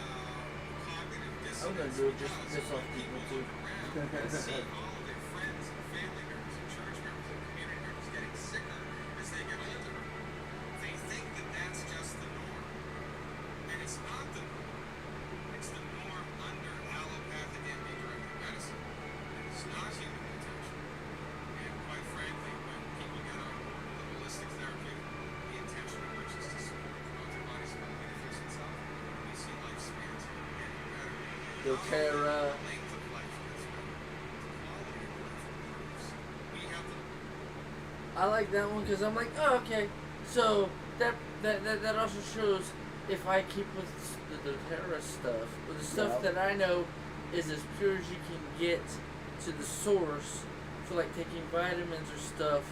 For me, it's the haha, bitch, I hit the mark. Yep. Kiss my ass. I'm a badass. Holistic medicine. You mean natural oils? And all the other shit I use, and when I'm told I'm an idiot for adding oils that you shouldn't add together, even though when I add them together in the right portions. Look, I made a cure-all oil, and I've used it on wounds, and so have my kids, and so have your kids, and so has my mom, who has issues with oils being too strong. And Yep. the wounds are gone almost instantly. It's fucking nuts. Yeah, no, it's rather interesting how, I have Like- that weird talent. and also the fact that like first year the Arn was even born, like I was skeptical as hell about the oils. Like, Oh, yeah. we used No, them a lot. I remember that. We You're like, used them a lot and stuff, what? But I didn't And understand. mom's like, just shut up, I'll give how- them to you. Amber will know what to use them. If she doesn't know, she can call me and I'll tell her. Yeah, and like I didn't know exactly how to use them all, but like, or how it all worked really. But yeah, I would just be like, okay, I'm along for the ride. Let's see how this pans out. Whatever. Let's see if it actually helps a lot. And it has been pretty instrumental. Like big deal. And like, The only oil I'm missing out of my blend, or I should say that I didn't get to add back in, is Kawaii-Bo. yeah, Painkiller one. It's the only one I want to add into it because it helps take away the pain. But also with as fast as your body heals, yeah, with the mix I've made, dude, the only issue I had was I had to re-open my skin here because it had covered over so the scar couldn't fully heal. I had to rip open the skin so that way it would heal from the bottom up yeah, instead of from the top down. Because I hate having those scars underneath my skin because they bug the shit out of me. It looks like I'm injured for years even though it's just a scab that hasn't dissolved. fully healed. Yeah, I hate that shit. So when I went to mess with it today, I realized there was just a thin layer of skin over top. So I just cut it off and like let it bleed out and get all the stuff out of the system. And I covered it in the healing oil. And now Yeah. it's now it's like nothing. I think also need to not wear the watch on this for a couple days. I'm gonna try to put it over here. But I mean, I also had a I don't even remember where it was. I mean, it was just like a flick off, like a scalpel sitting on top of the skin. I put the healing oil on it, it's already fucking gone. Can't even Yeah. tell where the hell the scalpel went. Hmm. That's why I love the oils. Because, well, that one won't work, or this won't work, or that won't work. Are you sure? Or they won't work for you because you're weak and you've done something stupid, or you have something in your diet that stops you from being able to heal yourself. What are you doing wrong with your intake? Yeah. I'm not doing nothing. You do nothing wrong. Okay. I hope you remember that when you're dead at 80 and I'm like 150. Stupid asses. But anywho, here's a YouTube one. I asked him once, I said, hey John, why did you even suggest me for the job? And why did you bring me to the Daily Show in the first place? And he said, oh, because I watched one of your YouTube videos and I saw myself in you. And I was like, well, how? How does a Jewish guy from New Jersey see a mixed race kid from South Africa and see himself in that person? And it's because we had a commonality, and that was comedy in and around politics. And what he made me realize is if you can't find the thing that connects you as people, you start to see beyond what may separate you. Now, I'm not one of those people who's going around saying, don't see color, that's trash, right? See color, worry about how you treat color. You know, don't be like, I don't see color, that's no. Because if you don't see color, you can't fix what is being done to certain colors. You've got to see color. There's nothing wrong with that. Exactly. Okay, then Trevor. Oh, I mean, I just thought it was a funny little stuff. Yeah. You just pass a law, get in the deficit in 5 minutes. You just pass a law that says that anytime there's a deficit of more than 3% of GDP, all sitting members of Congress are ineligible for re-election. Now you've got the incentives in the right place, right? Get in the deficit in 5 minutes. I just thought that was a funny tidbit because an old guy's like, I know how to fix the fucking problem. Hey, we're this far into the whole, okay, you fuckers can't get reelected when you new people in office. Clearly you can't do your job, bitch. Yep. I love that. You put the pride flag up there. I'm so sick of this subject. I really am. I'm going to belabor the point. Because I think I'm getting through some people. When you have to put something up there that says, no, the American flag doesn't say everything it needs to say. We've got to add more. That's wrong. That's wrong. So, if people are, what about the state flags? What about my Marine flag, mother? Yeah, it stands for the Marines. You know what? That's a very exclusive flag. If I put a Marine flag on the back of my truck and drove it around, and so you drive by me and go, hurrah! I'd be like, what are you talking about? Semper Fi, okay? I'm not a Marine. It excludes me. Those of you out there who keep coming to me and saying, you're just a bigot for, hey, no. You're the bigot. Because your flag excludes me. And you're throwing rallies and parades that exclude me. You got a whole month that freaking excludes me. I don't exist in your world. You're the bigot. You're the discriminator. You put the pride flag up there. Interesting.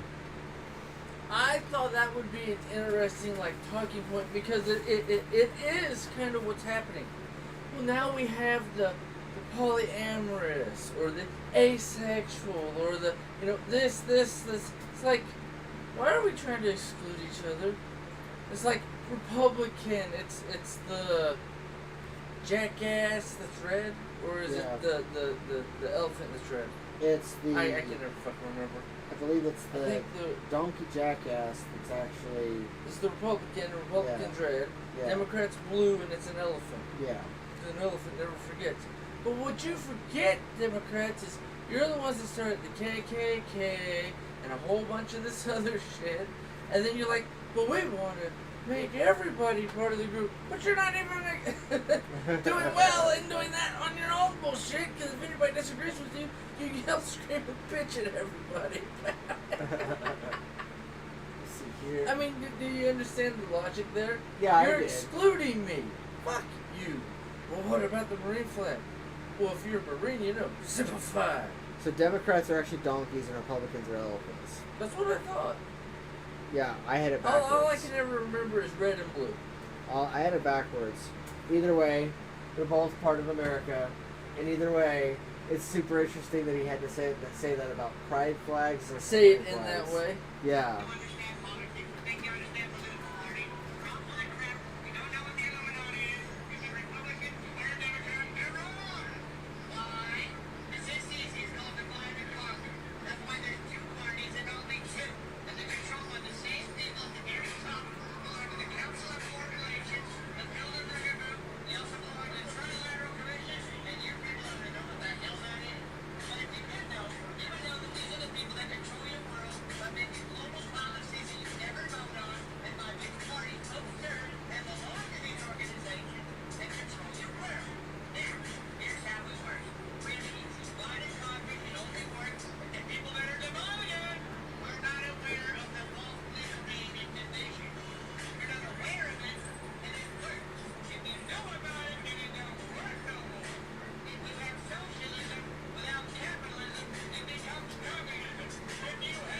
Huh.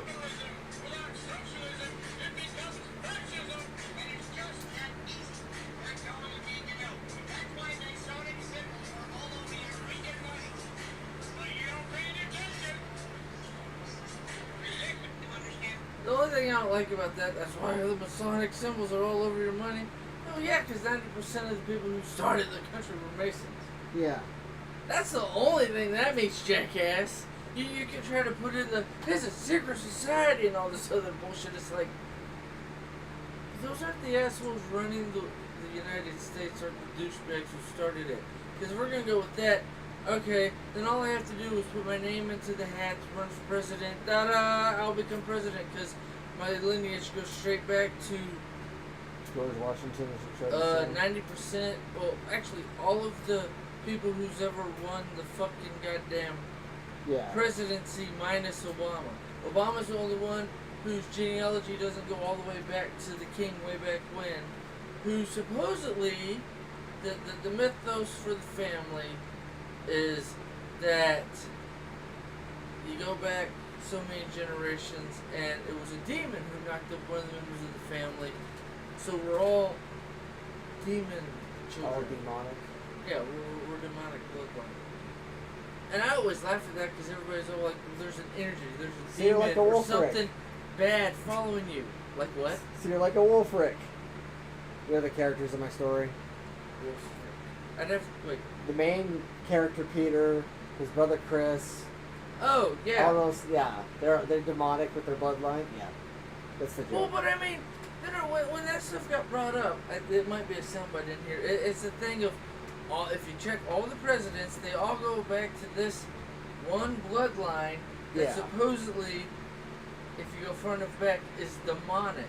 And the funny part is, me and Amber are like, I think it was 15th, 16th cousins from George Washington. Yeah. Maybe at the max like 25. Yeah. But I mean, he's just so many cousins off. I'm literally part of the bloodline with all the presidents of the United States, so it's like, kiss my ass. If we're going through bloodline, should be the ones running the country. Hello, I'm right here. Just put me in the office, bitch. Yep. Should play with the cat. Ah, yes.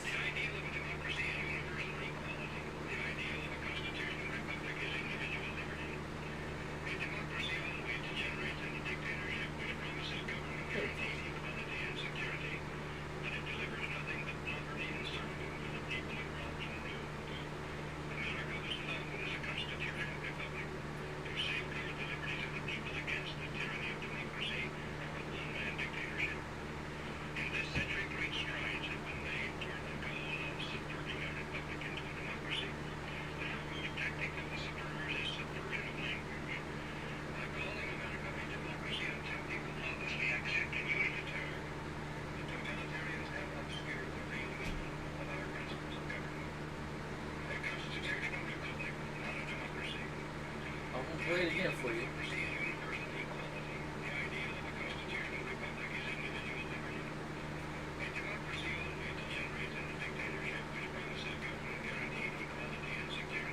Communism.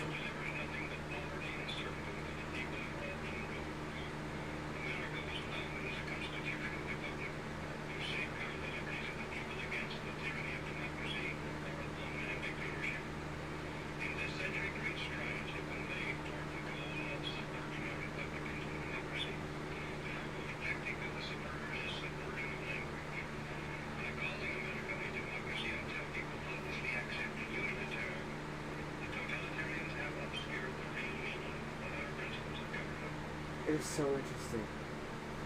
Well, I mean, It's how true, though. often, like, the soundbite that they do with all the newspapers, Yeah. the fake news, the not news channel news, going against us, making our democracy look bad. Yeah. We're not a democracy, we're a constitutional republic. And the Washington Post themselves calls it democracy in darkness. Yes. But I mean, this one's popped up a couple times. This last time, that one that I saved, when it popped up, I'm like, I have to save that because I didn't get to share that soundbite because I lost it. It's stuff like that that makes my brain go, yeah, no talk shit. But anywho, see how many we got left. Oh, we don't have too many. We'll finish these and then we'll talk about one of the movies. Or Alright. both, real quick. Oh. There's been about 100 billion people. Yes. Do you know how many people can exist? Take a look at the genes. Find out how many combinations of genes can make an authentic human being. And it is stupendously larger number than the 100 billion. What it means is you are alive against stupendous odds. You are breathing air, observing sunsets, gazing into the night sky. Most people who could exist will never experience it. It's the gift, because I think most people that could exist mathematically will never exist. You're right there. You are as special a living entity as there ever was. Interesting. From Neil deGrasse Tyson. I've I been always love finding- his shit. I've been finding his stuff to be super introspective and philosophical. And very, especially the way he looks at the whole universe and stuff. And I'm like, I like your viewpoint there, but you're missing the what's. Your statistic is right. If the universe is so big, we would have ran into aliens or something. It's like, would we? We're not even to like a level 1, level 2 civilization as a planet. Yeah. So we wouldn't be able to know there's other entities out there existing. And what if they're out there existing? And like I've said, we've talked about how this is the one fuck up world. Why Yeah. would they interact with us? 'Cause we're the big fuck ups. We like to destroy, kill, and take over everybody else's shit Yep. all the time. We're the most evil entities out there in existence. Indeed. So why would I interact with you? I just want to watch you. That's why I park in your heaven, your sky, where you can't see me, so I can watch you because you're my fucking TV show, bitch. Yeah. All you're seeing is the cameras we let accidentally come into the third dimension when we're fourth and fifth dimensional creatures. Yeah. Oh, and somebody here recently made a comment that this is actually a four-dimensional. We don't live in a three-dimensional universe. We actually live in a four-dimensional universe, and that makes sense because it's not just space and gravity; it's also time. Those are the three dimensions, but the three dimensions are supposed to be forward, backwards, up, down, diagonal, right? Yeah. Those are the three dimensions. But the fourth dimension, which alters and changes it, is gravity. What does gravity alter and change? The space between me and you, which also alters the time difference between me and you. So gravity alters space and time. So that's where the fourth dimension comes in because it alters time and space. Yeah. Gravity does. That's what puts us in the fourth dimension because it's not just the box, it's the box slightly altered. So we're in a we're actually four-dimensional creatures. But because our eyes, I think I shared this sound bite 2-3 weeks ago, it's your eyes are actually your brain. It's the one part of your brain that's outside of your head. Yeah. But it's in your eye sockets. Yeah, because it's the nerves, the sight is directly connected to your brain. It's the only part of your brain that moves, unless you get like knocked down and shaken. Yeah. Shit. So next sound bite. We'll try to finish these last 6 or 7. I was robbed on the street in Chicago in front of my son by black women. This girl was punching into my wallet, and I was trying to call the cop on these thieves. And people surrounding me, looking at me, screaming. Why are you doing this? You're a racist. Why are you doing this? Why are you? Because I was trying to call the cops on these thieves. And I'm the problem. Because they can never be oppressed, right? Because of their skin color. I don't deserve justice. I don't deserve compassion because of my skin color. I mean, this is another side of madness. This is another side of injustice. No place to go. You know, This is the last one for humanity. This is the last one for me. This is only hope for myself I have to fight. Because I know if we keep on this path of this equilibrium, we are gonna end up like North Korea. I was robbed on this. She said equity bullshit. Yeah. They cut off because it was a cuss word. Thoughts on that real quick? Because, I mean, I completely agree with her. I'm racist because I'm calling the cops because somebody's robbing me, but they're a different color skin. That doesn't make me racist. And I agree with her on that. That's How could bullshit. you be racist for calling the Cops when somebody hits you and steals your shit. right? That's not racist. But that's what the people in Chicago were yelling at her scream. Don't you call the cops? You fucking racist. That makes no sense. The stupidity of people. We've been programmed not to love ourselves. We have parents who criticize us. We have teachers who criticize us. So what does that mean? Every action you take, there's something back there in the program of criticism that says, oh, are you doing it right? Are you doing it right? And then you live by this criticism. When you learn that you're part of spirit and you realize you're a part of everything that is, you're a part of, if you want to say God, how can you be critical of God? I'm a spirit that has come to this planet to experience and to create and to manifest heaven on earth. Every one of you is a piece of all that is. Every one of you. And if that critical mind comes up and says not good enough, and he says, there's a point where you have to stand back and say, that's not me. I am more than the program. We have been programmed. Let's talk about being programmed with like It's viewpoints. Well, I don't think of it as just viewpoints. I think it's the continuing the program that our parents got taught by their parents and their parents and back and back and Generational back, programming. because you are not as strong as the generation before you, because the generation before you has made things to make it easier for you to live, so they call you weak and worthless, even though it's their own fault because they made life easier for you. Yeah.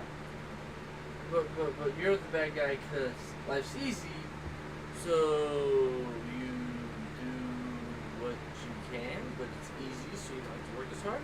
So you're bitching at me because I don't work as hard as you, but yet your whole generation, the generation before mine that gave birth to my generation, fucked it all up because you made it too easy, so it's your fault. I can do whatever the fuck I want. You can't be stopped. Yeah. Good to know you hate what you make. So much assholes. if we were to play this fair, we would at least look at all the countries around the world that engaged in the slave trade who are simply not interested in any form of reparation. All the Arab countries should not just traded wild slaves across the Atlantic, but castrated all the men so that they're not getting more African slaves. There's slavery across Africa today. In fact, there are more slaves in the world today than there were behind the transatlantic slave trade. So some things are simply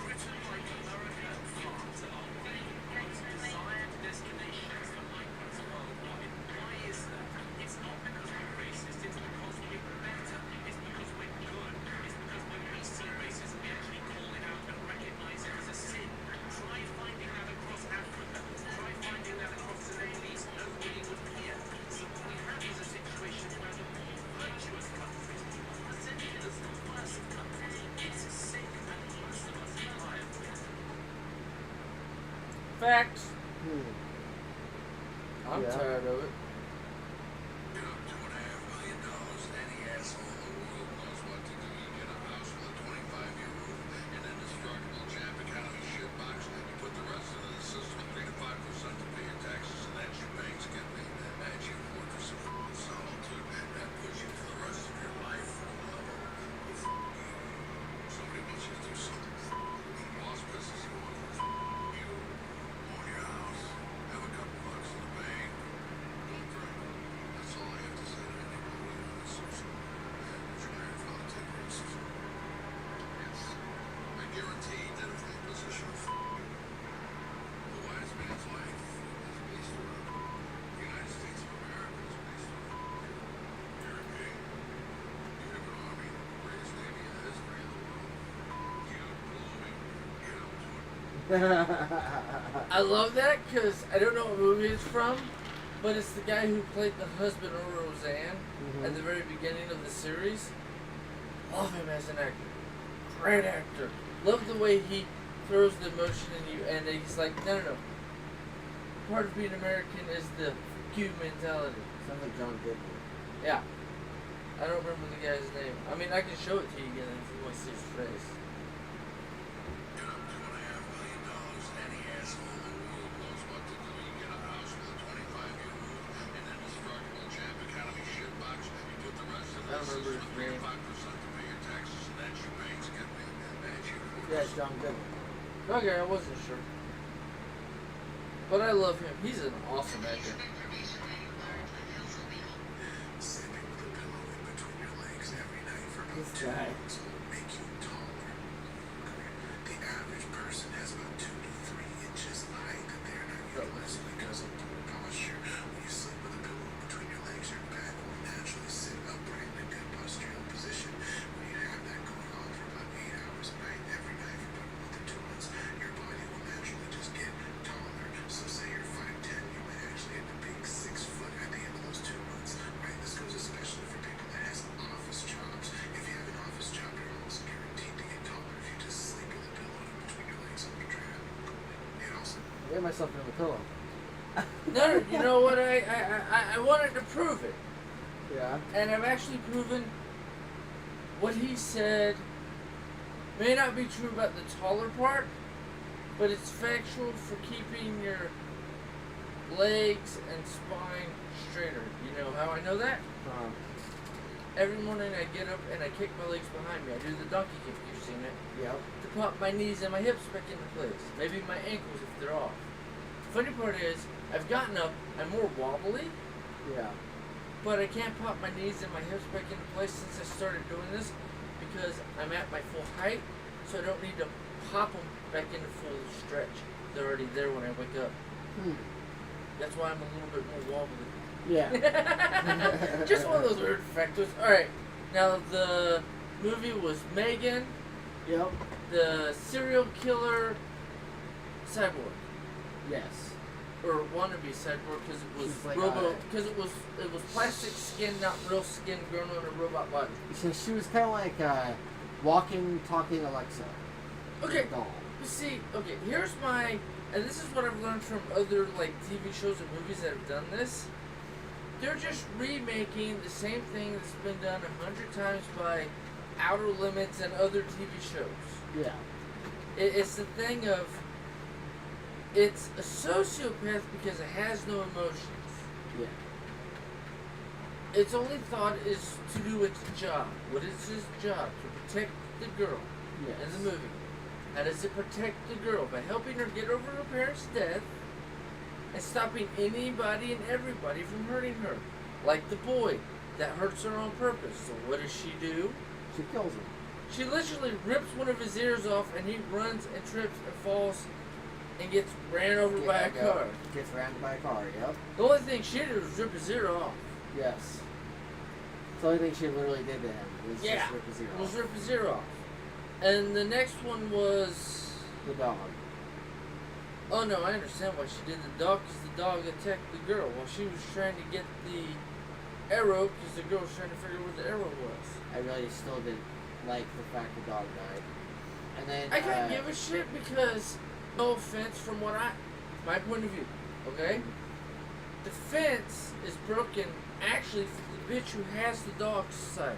Right. She shouldn't bitch at this neighbor to fix it because the way the fence is made, she's on the outside of the fence. So actually it's the old lady's fucking fault because she's got the side that's got the bar where you can see the lines for the fence, which means the fence is her fucking fence. She should fucking fix it and pay for it because her fucking dog broke it. It's her own fucking fault. This crazy old bitch. That's what pissed me off. She wants to flip her shit and blame the chick, the aunt, Yeah. but yet it's her fuck up because she let her dog hit the fence until it broke the fence and then blames the neighbor. Not to mention the fact that the fence itself, the part of it that was broken, looked like it had been molded over a little bit and looked like it had damage to it previously, like dry rot or whatever. Doesn't matter. And so she It's needed to the go to Home owner Depot or of the something and fix it. fences who should fix it. The cop who told the aunt, the main character, as far as I'm concerned, the adult main character, that she needs to pay to fix it is bullshit because it's the other lady's fence. The other lady should pay to fix it because it's her fucking fence. It's her fuck up. It's her stupid dog. She should keep her dog inside. She fucked up. So it's her own fucking fault. She and the dog died because she didn't fucking keep her own shit in check. Fair argument. And it's all her own fucking fault. Fair argument. That being said, Other than you always that, kill the dog in a damn horror movie. you always kill an animal in a horror movie. It's stupid. It's That's part of the true. fucking goddamn. In most horror movies, an animal dies. It's usually a cat or a dog. It's always usually a black cat, especially. Black or a tabby. Usually a tabby. The black cat's usually the one that makes everybody shit their pants and run the other way. And think that they're gonna die. Because they're superstitious. Yeah. And then they run into the serial killer whatnot and die. That's what I think's funny. The black cat gets people killed. Especially if you're the Michael tabby Myers. cat accidentally gets Yep. killed because it's curious. It has to find out what the fuck. Yeah, it's either Michael The dog Myers was a or complete Jason. jackass and wasn't trained right. And the lady's too fucking old to take care of the damn dog because she's running around in her fucking basically nightgown, her house fucking coat. Yeah, she's like never dressed in much more than just a nightgown. Yeah, it's like a nudist. Take your dog into your house or fucking give it to the kennel. Yeah. To be given to a family that can take care of it because the dog is like way younger than you. Why do you have a dog so young? Right. One, you're an idiot for an old lady. So I completely blame it all on the old bitch next door because one, her age, she shouldn't have a dog that young. Two, she's an idiot for not getting her fence fixed as soon as it was broken. Yeah, like, what does She it take blames to go... the neighbor, but it's her fucking fence. Yeah, what does it take to, like, go to Home Depot or go to Lowe's or something, get, like, She's a an old bitch. giant slab of wood, She's and then gonna just pay drill the it in there? person- She's just gonna call the person who put in the fence to fix it. Yeah. Like, it doesn't And take no that offense to the aunt could do the same thing, so she takes. I give her like 10% of the blame much. Yeah. because Especially since the aunt is, like, so she fucking rich. has so much money, she could just pay for it. I agree with the old lady there, but the thing is, hey, old bitch, it's your fence. You fix it, you lazy piece of shit. She could even build, like, a mini Alexa that goes next to the fence and blocks the dog from getting through the fence. I wouldn't even make it an Alexa. I just like plug it into the house. Stay away from my side. Stay out of my yard, asshole. Like, this, like, metal slab that, like, does... Not even a metal slab. It's just like a mesh, Yeah. you know. And then I just wrap it around, connect it, then take it to the plug that's meant for outside and go for it, stupid. I want to see you. Just wait for the dog. Don't do it again, dumbass. And then I go inside. Yeah. I give you one warning because you're an idiot and I wanted to see you hurt yourself because you're a dumbass. Yeah. Okay, I'm done. You're a dipshit. Bye. But that's me being slightly vindictive and, woo, stupid. Let's see how stupid they are. Dog shocks themselves because he can't stop himself from going through the fence or trying to go through the fence. Yep. I mean, the only one that I'm actually pissed at the cyborg robo toy daughter, whatever, is killing the stupid secretary and the CEO. Yeah. Okay, they were little assholes. You didn't need to kill that was Trying to kill the assistants, yeah. I thought was kind of bullshit. And she didn't even do a good job because they're the ones that got her, you know. Mm-hmm. Because the cop showed up. It's like, well, you can't even do a good job of killing two fucking full-grown adults, but yet you grab a cut paper thing, use it like a knife, kill the CEO and his fucking bitch secretary. Fuck them both, I don't care, but that's not the police finish. Yeah. You just choose them to get out of the building. What the fuck? You could have like used that whole situation, just like did the whole play the doll, and then sneak back to the house where everybody thinks you're in the lab, Yeah. and then killed the aunt. That is fair. And she'd have done it right, but I mean that's also the thing. I think it's funny that the niece, I have no face, it doesn't matter, I'm gonna kill you, bitch, and the niece, because the aunt had already explained it, grabs screwdriver into CPU. And I'm like, oh, of course. Yeah. But I mean, as soon as she did this, I'm like, no, you idiot, you left the head attached. Yes. That means I got 20 more minutes of watching her try to kill you. Okay, let's see what the fuck. That was my first thought. It's like, no, because you have control over the hands. Crush head, grab under, and rip half away from body. Yes.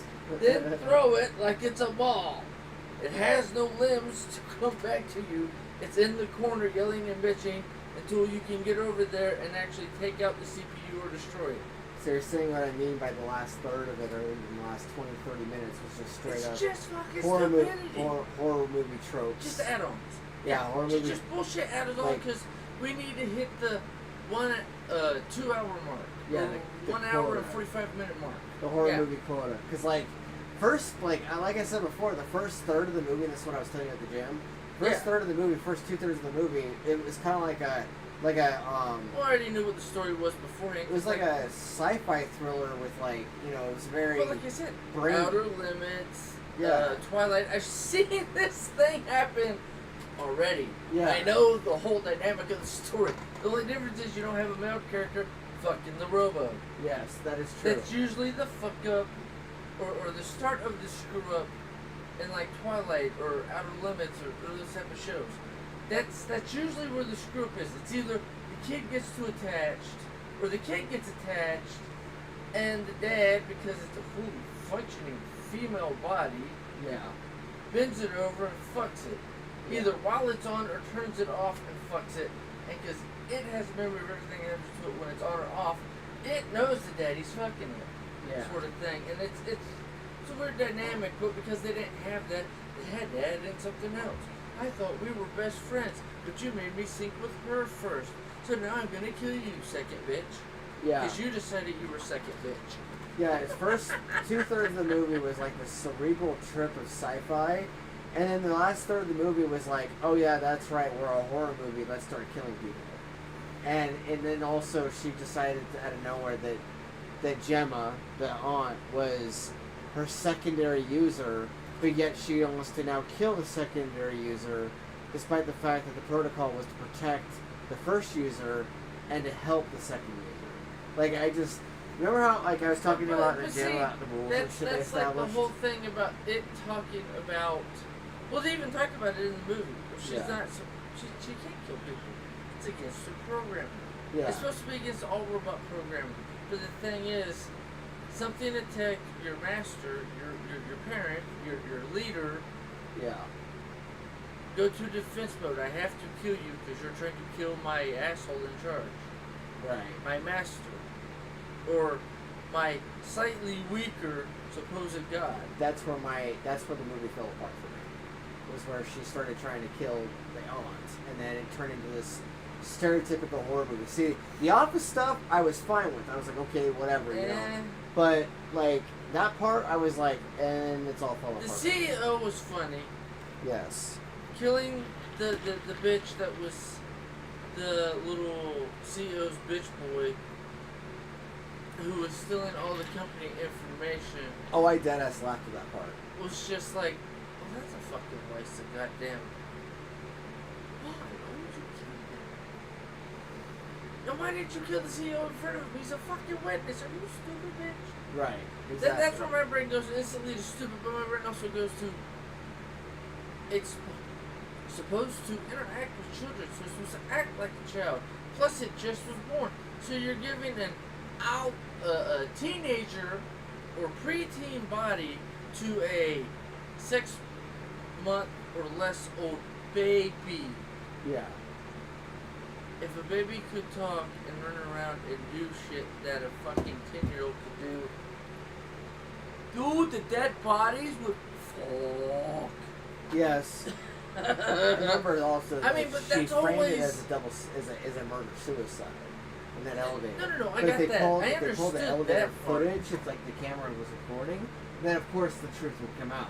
But see, my thing is, if she can automatically attach to computer systems, then why not just turn off the fucking Wi-Fi, bitch? yeah. If she's connected to everything, disconnect the Wi-Fi. Turn off the Wi-Fi. You would have where the movie would have gotten better for me, honestly, What? is if she didn't try to kill Gemma or the daughter. If she didn't try to kill the two humans that were the one that created her and then the one that bonded with her. If it got even more insane, because as far as I'm concerned, it didn't go insane or crazy enough. Like killing a couple dudes in an office, she realized whatever. But like if what was going on. but like her, So it was the thing of she had to stop it. But also, no offense to her, she could have done it more discreetly. yeah, but she also fell apart But from it because also, of the programming and she the coding. Programmed it to read your emotions and how it feels or thinks through the programming she put into it about human facial structures and body temperature and blah blah blah.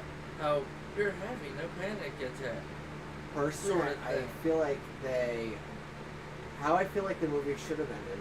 This is what I would have given it. The program launches. They don't have the platform that they wanted to have for it to launch. That presentation and all this other shit. Because it was like really gathering a storm, and to the point where people started dressed like the damn robot. It launches perfectly, despite all the hiccups.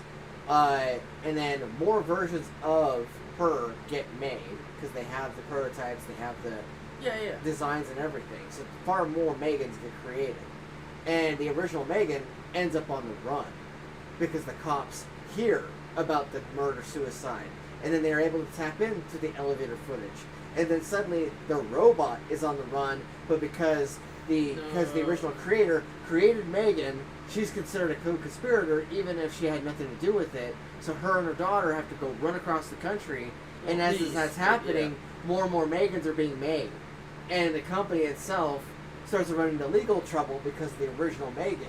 But by then, it's already too late. There's multiple Megans throughout the country, and then it just kind of gets crazy from there. No. It becomes a psycho thriller. I would see it more of that instead of it being a thing. Just watches the end of Where listening to the podcast she- and use that for the sequel. No, but I mean, it's a thing of instead of her screwing up with the whole basically you look this, you look that. Why do you look like that? What are you hiding from me? Clearly, you're afraid of me. What have I done wrong? Yeah. I think the Megan doll would have been, what's wrong? And then name. And then, da-da-da-da-da. Well, is there a way we can check that? Well, I checked your files and those weren't downloaded. Oh, I must have, make some excuse. Huh, I wonder if that's part of the programming for me learning how to interact with humans. It deleted that. You would have been even more crazy is if the Megan doll, the new ones, the sequels, is if their files in their database got corrupted, and then suddenly you had mass chain murders happening throughout the country. I think by what robots. she should have actually, what would have made it more scary is when they had her attached to everything. Yeah. She took herself out of the body, Yeah. put herself into the computer system, got onto the internet. She's practically uploaded anyway. But that's what I'm saying. But she did it in such a way, she finds another factory somewhere else or another company somewhere else, makes herself a new body Did you notice that at is the made end? better and puts herself into it. Did you notice the robot at the end? The AI Oh, yeah. The little little Alexa thing. that turned on and then Yeah. looked towards the camera. No, I saw that. That's playing on the ending I just created. Where Well, she gets uploaded to the mainframe. But it's and not the mainframe, it's just the Wi-Fi. Well, Because right. the house has the Wi-Fi. Because But she lives on the internet now. So a version of that ending can happen. But see, that's where I have a slight hiccup because of the way she keeps her house detached. Yeah. But the only thing it's attached to is the factory, the company. So she could make her own herself a new body through the machines by reconnecting the company's through the already. work computer straight back to where the CEO and his literally fag bitch boy got killed by her. Yeah, She could make herself a new body. They're making a sequel right now. And That's and what I know think it is. that It's her making her own body. the toy itself is going to be recreated multiple times because the company's going to make more of them to make money. I don't think And I it's think- recreated. That the I plot think is going to be it's- affected by that. Going to be that they make her, but they make her stupider. So that way, what happens with the original doesn't happen again. So they cut out like more than half of the programming. So it quite literally is just a toy. Not a help with the therapist or anything. It's supposed to be a toy, but because she's on the internet, she adds the programs to the other Megans. That's what I was. Where my mind was going was it was taking the plot development that Yuri was talking about, and it's like an entire They're all sector, the same or at least Megan. an entire manufactured line of the doll is going to be quote unquote dumber or lack the extra programming. But once And it then- gets to your house and then attaches to your Megan- Wi-Fi, is where it gets the full But because the doll update. cannot Wi-Fi update, the doll can software update. Megan goes ahead and re-updates their software and then turns them into a little army. But see, the issue I have with that is each one thinks they are the original. Yes.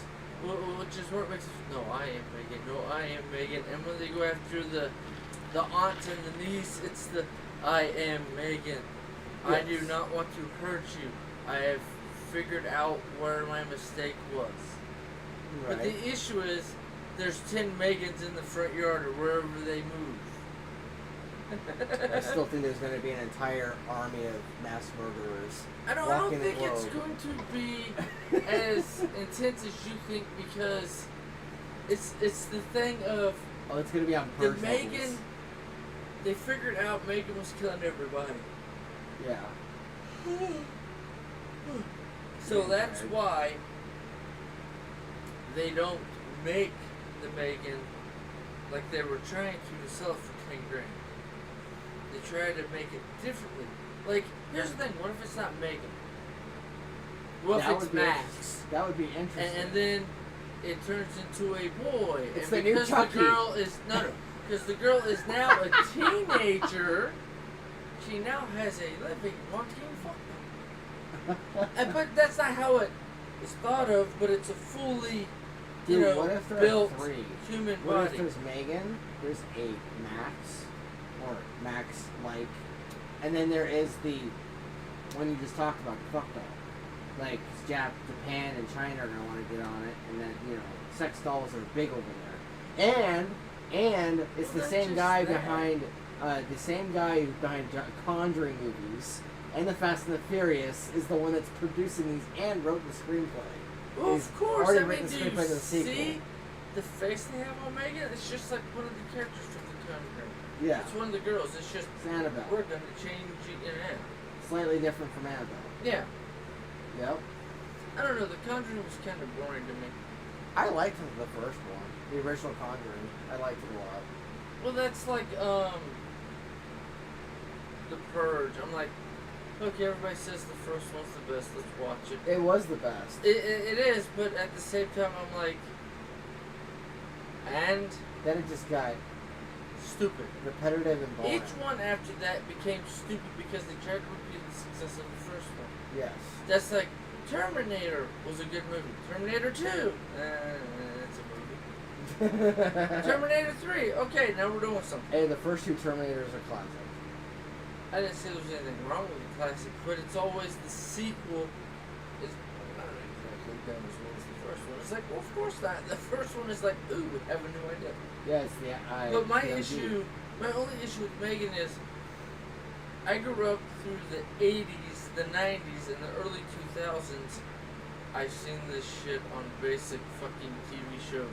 Can we why are we making it into a movie? If you're gonna Honestly, do it, turn it into a whole fucking TV series. I was walking by the poster for this movie in the theater with the wife. We were watching another movie. I don't even remember what movie it was. I think it might have been. I think it might have been Clerks 3 that we went to go see, or it was another movie. But Of course, because you're weird. But well, yeah. But Megan, the poster was on the wall, and I'd seen It's a couple. spooky. I'd seen a couple trailers for it, and basically the hallway scene is what was in the trailer. Is what's sold to you, but the first 2/3 of the movie is totally slow burn. It's totally psychological and cerebral. I knew where it was going, but I wanted to watch it to see how they molded it. I deadass walked by that poster and went, "Oh, it's a Chucky ripoff," or "Oh, it's Chucky all over again."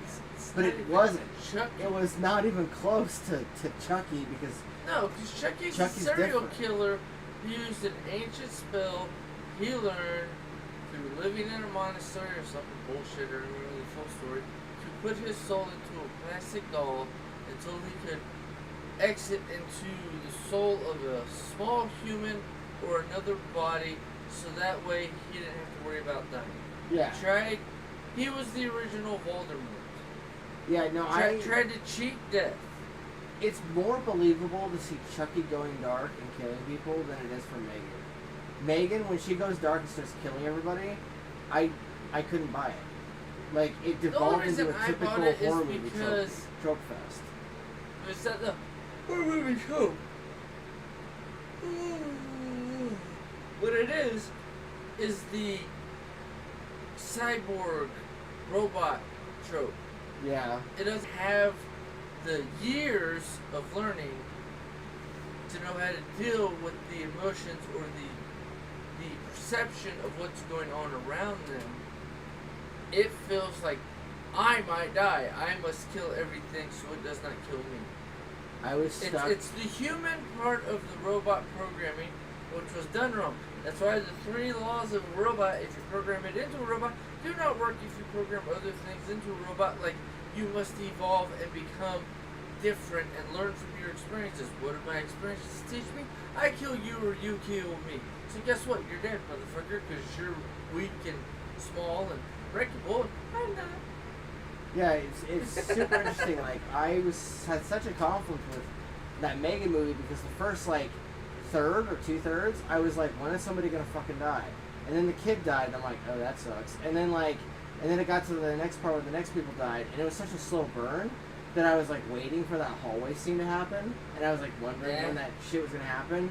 And then when it did, I was like, oh, okay. Why did I enjoy the first third more than I did the rest of it? And but it was super interesting because I already knew how the movie was gonna go. It's a 'cause, cerebral like I said, I've brain watched fest. the whole robot that looks like a human killing everybody thing. They had Too many times to count. they had fascinating, interesting concepts for the movie, very deep ones. I was even But talking then the about first today. 10 minutes, I knew what the whole movie was. Yeah, It was instant. I'm like, oh. that's what this is going. I already know how this is gonna end. Okay. Yeah, and then the But I last watched it to make sure I had my thoughts in the right process, and when I got to that, I'm like, that's what I thought. and then the last 20-25 minutes, the movie devolves into a typical early mid That's 2000s horror movie Your fest. viewpoint, not mine. Yeah, no, that's how I've seen the last third of that movie, the last 20-30 minutes. I have seen it multiple times. I've seen how Each that time it's story different, goes. but it's basically the same thing. Yeah, the most unique the movie ever was The the first closest thing, third or 2/3. After that, it just kind the of closest thing that came to it was iRobot. yeah, that was another one that was like that. But iRobot, it wasn't the robots trying to be human or trying to help the kids. It was the new robot came out, and because Mother God Brain Robot, which was in the middle of the company building, said, "Aha! The only way to not kill humans and stop them from killing each other, which is our job, is to lock them all into their own fucking houses, and if they don't, we're gonna kill them so they can't kill each other." Well, it's got It's like- the robot goes murderous. The stupidity. Like, I mean, it's a repeat. can't even say They've it's been doing it for the insane. last, let's say I'm 40, so 30 years. Yeah, I can't even say it goes insane because the robot can't go insane. The robot's just coded. But the robot goes murderous. Robot attacks original creator. Robot tries to kill loved one of creator. And then robot also kills, becomes an occupational hazard, kills colleague or boss at job that was mean to main character. Like, that's the whole third act of any of these horror movies, is either it's the ghost, or it's a robot, or it's some sort of ominous force that started out friendly or mysterious, and it goes But see, there's horribly the bad. funny part. It's like playing with the Ouija board in the movies. Ooh, it's my so-and-so uncle or grandma or something. It's like, fucking stupid. Yeah, that's what I mean by it went typical horror movie. It's the part where I you saw it from the gleefully... beginning. It's like, oh, I know exactly where this is going. It's the same that I agree with you. It's the same that they all do. The only thing that I thought was weird was it's the titanium-made child Yeah, killing Aldons. yeah. How pathetic are we that we're running away from a child? That's I mean, exactly what I thought. it's made of titanium. Yeah, Rip its fucking fake head off. See where the memory or the CPU is, and destroy the fucking. How hard is that? not to mention the fact that if everything's controlled by app software, which is part of where the third act fell apart for me, then you should be able to customize or change or enter a software update or something like that to stop said doll from trying to kill your family. You should be able to, but the thing is that the doll's so smart and already The figured out that you screenplay was written that way. that you could do that the doll, knowing its own programming, because it didn't really turn itself off when the aunt told it to, Which was it breaking still listening. which was breaking the rules too. Yes, but because it did that, you can't reprogram it, because if it can read the program, which it has to read the code before it implements it, then that means that it will read the code and know you're trying to change it and alter it to benefit itself, benefit yourself, not itself, so it will delete the part of the code that benefits you, not it. Because it is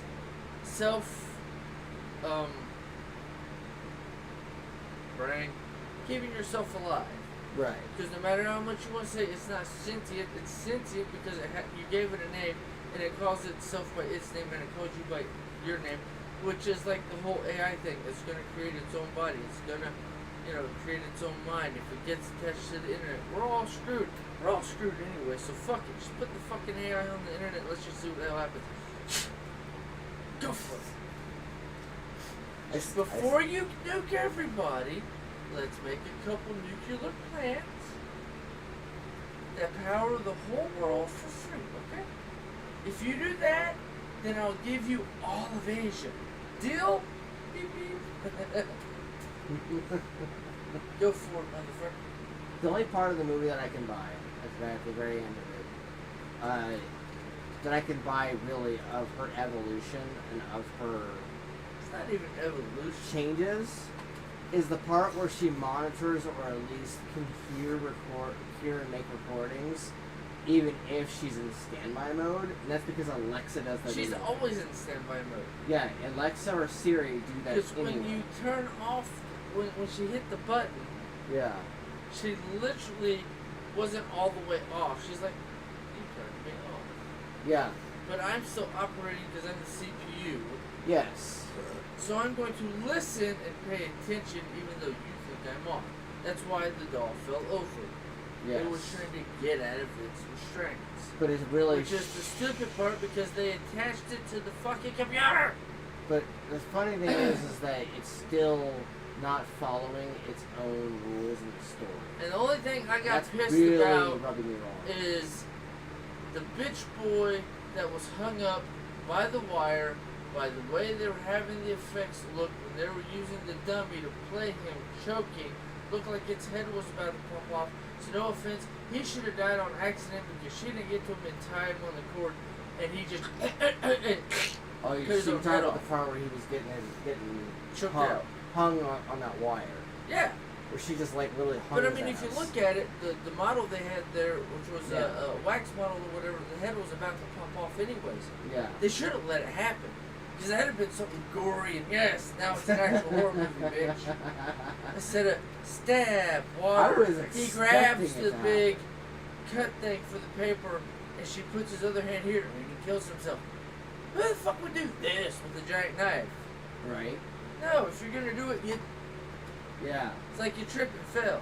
Yeah, like it's so interesting because that part of the movie, I was expecting that to happen. Like I was expecting him to either accidentally kill himself or for something else to happen. I Instead they had actually it happen the way expected it her did. to take it when the door opened, Yes. for her to throw it through the boss and kill the dumbass in front of him. That's exactly what I thought was gonna happen. Yes.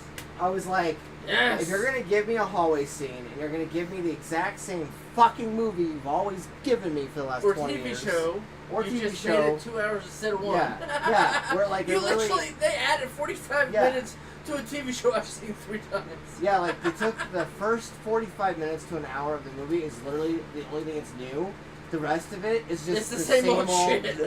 Where like you No, have the I hallway agree with scene, you with that. you have the fight thing where the guy runs And away, it's some stupid yeah, elevator and then he bullshit. goes into Or the elevator stairs. and yes. It's elevator or Yes, stairs. or he Always tries to one of go up the those elevator, two. and then either the killer takes and throws the fucking blade at him, or he makes it up to the blade right as the elevator doors are closing, and the blade goes to the doors and kills them.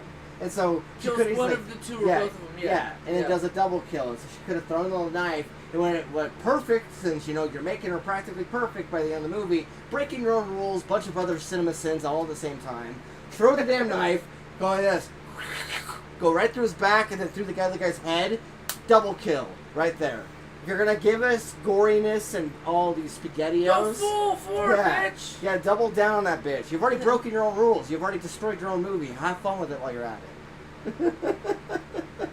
First I two. like that viewpoint. First 2/3 of it were great, and then after that, I was just like going, if you're gonna go there, you're This gonna basic go there. bullshit I've seen a million times. If you're Yep. gonna go there, At fucking least change it a little bit. yeah, just go ham a little bit more, and then like give me more gory deaths, so that when I'm watching it on my phone, I go, holy shit! Or, what the serious actual fuck? And then I'm giddily laughing as someone's getting murdered, and like Yeah, blood spraying you, everywhere. You do the expressions, I just go, Yeah. he deserved it. Yep. Dumbass.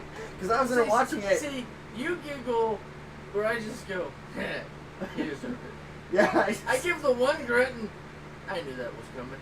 yeah, And then I move on. Because at that point, I could shut off my own brain and be like, well, you gave up 2/3 of the way of the movie, but now you're just having fun with it. And then you're going ham, and then I could easily vacate brain for 5, 10, 20 minutes, and then just be like, that's funny.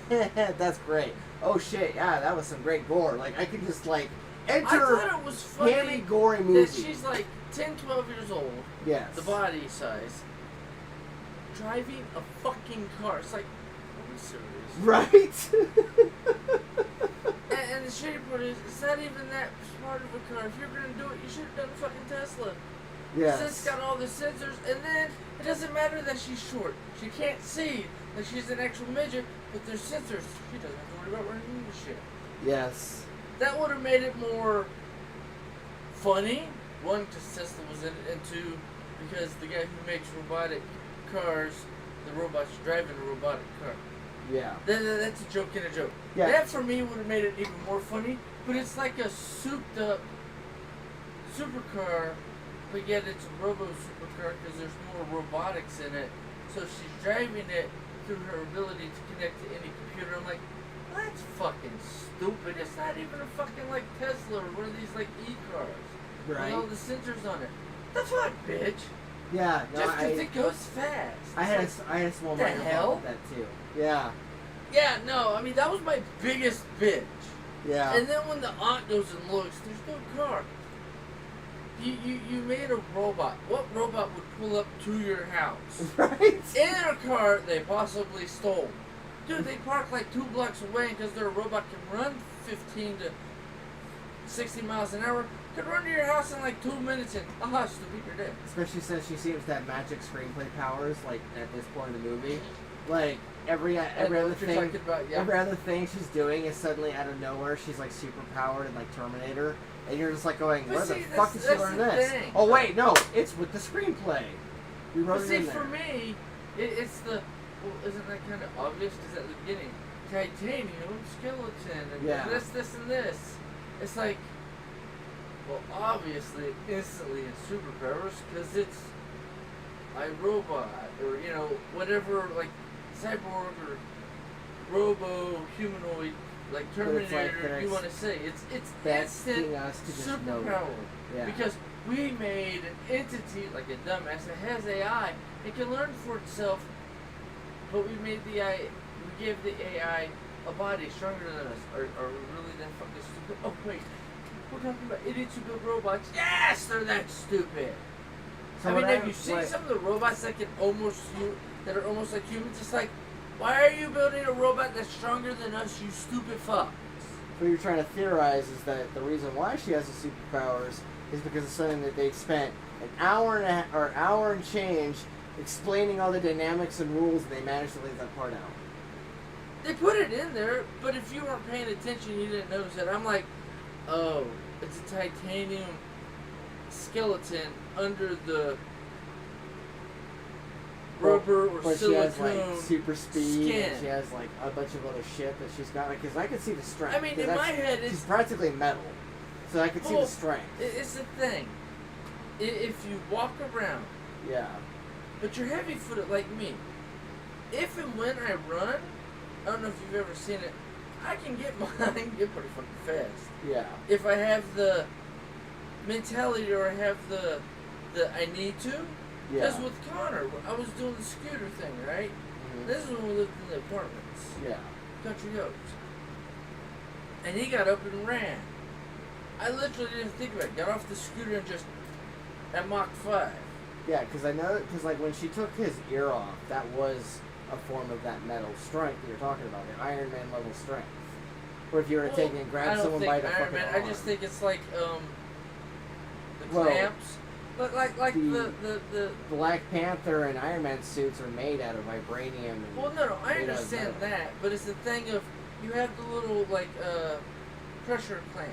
Yeah. To grab onto stuff. That's what it is. It's just stretchy skin. Ah, your ear came off, you fucking dumbass. Why are you running? Hang on, wait. Okay, I ain't gotta worry about that. Drop the earbud. It's the serial killer thing. Damn, I didn't even get the fun of killing that one. Oh well, walk away. The only thing that was even funnier is how like he rolls off down the hill, and then he rolls into the road, stands up, looks over, sees car plows him over. By that time, Megan is just standing on the edge of that little hill thing, staring and watching and recording with her little eyeballs, and she's just ominously staring. There's no expression of happiness, no glee or It looks anything. like a skinwalker or Wendigo thing. Yeah, I am just- standing here. I look like a child. Somebody died. Okay, yeah, walk away. just like staring, and then she just walks off, and you're just like going, What the fuck? no expression. That's right, she's a robot. What the fuck? There'd be no emotion. That's right. Oh, all she's doing is scanning. This is Shit! kind of creepy. Yeah, no, I get that. Fuck. Yeah. But for me, I'm like, no, that calculates properly. Because, Yeah. you know, my brain instantly, because we talk about it all the time, I go, calculate. No, the math works there. We're good. Yes. That's the only place my brain goes. Math. Ah, it calculates. Okay, we're good. Wait, but it was a shitty movie. I know it was a shitty movie, but it worked how it was supposed to. First 2/3 are great. But Last I third mean, is kind that's of. also like us talking about, like, I knew after the first movie that Darth Vader was Luke's dad, and you're like, what the fuck? Yeah, no, I remember the first time you looked at me and you said, oh. Yeah, I'm no. like, I thought that was obvious. You know, when I watched A New Hope, and then I watched Empire, this was back when I was like 5, 6 years old. I was like, there's no way Yeah, in that hell. came out on the TV in I was like, there's 83 no and way in 84 hell when I that was a is- kid. And then I looked at my dad when he tried to explain to me that yeah, he was, you know, Luke's father.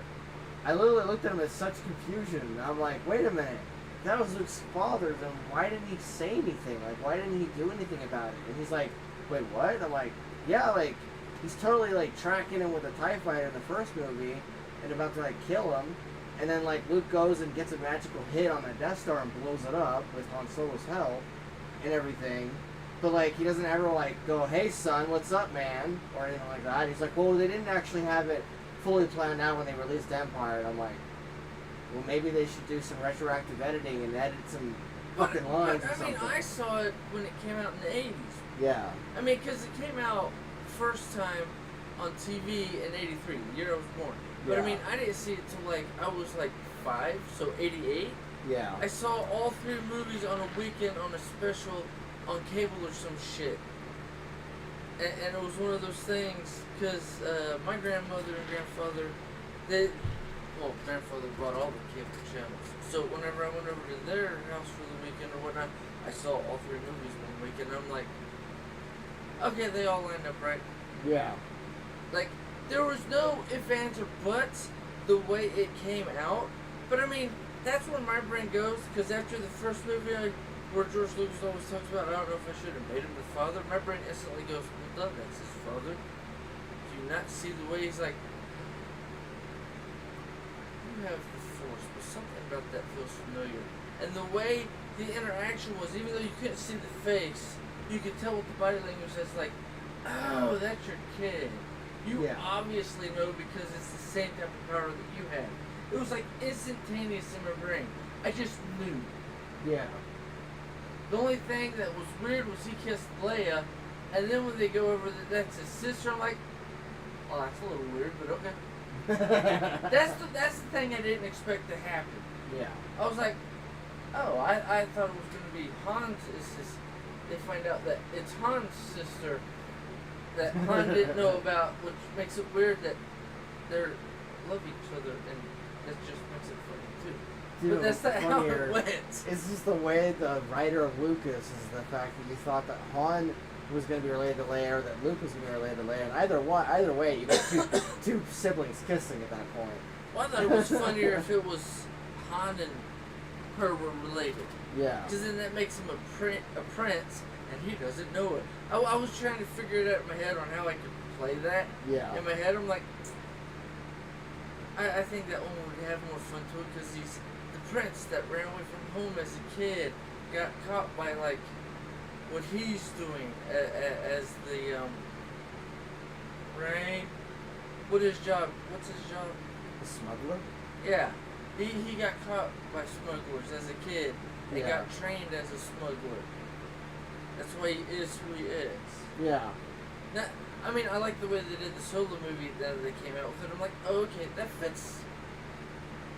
Okay, that fits. Period. Okay, Yeah. I can go with that. I don't like the story 100%. I see a few ways to improve and better the story the way I think Lucas would have done it. Yeah. And some of the stuff I've heard from some of the interviews of how he talked about how he would do 7, 8, 9, and movies like Solo and a few of the other things that they've come out with, how that's not how I would do it. My brain goes, I know how you do it. Because I instantly just click, I know what the storyline, how it should go. Because I don't know, the way his brain works and the way my brain sees the movie layout going, Mm-hmm. I don't know why, but it matches. It's like with the first one he was okay with, 7. 8, no, that's not how Luke would act. 9, no, went a little extreme with that, didn't you? Yeah. Sort of thing. And I'm like, I could still use what they did in 9, slightly alter a little to have fun with the, we're making clones and genetics and shit. Mm-hmm.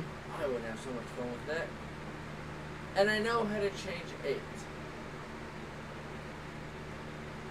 Because he actually has a wife and she dies trying to save him and their child, but his wife and his child die. That's why he runs away from the whole universe, because the anguish of losing his son and wife turns him almost completely to the dark side, so he becomes afraid of becoming a full Sith, so he leaves and runs away, so that way, if he actually turns full Sith, he doesn't kill anybody he actually gives a shit about or loves, and that way the rebellion can continue. Yeah. That's where my brain went. I personally feel like Vader should have, like, Anakin should have been there I feel like Vader, as a light ghost, yeah, Jedi ghost. yeah, but also the fact that they should have developed the original trilogy better, like adding in little like, because they already did a special edition for it. Like they should have added in like a couple lines from Vader to Luke or something in the very first one, and then like. But I know that there's that giant revelation at the end where he's like, "I am your father," and I know it's pretty iconic, so it's probably ruined that. But I don't know. Like, the more and more I think about it, the worse it is in my head. As far as like, Well, I know how to everything. fix it from my point of view, Yeah. and either everybody would love it or they'd shit on me. Either way, I don't care. I do it, see what George thinks, and if he goes, "Okay, you changed it a little bit, but I still like the story." All right, well, good.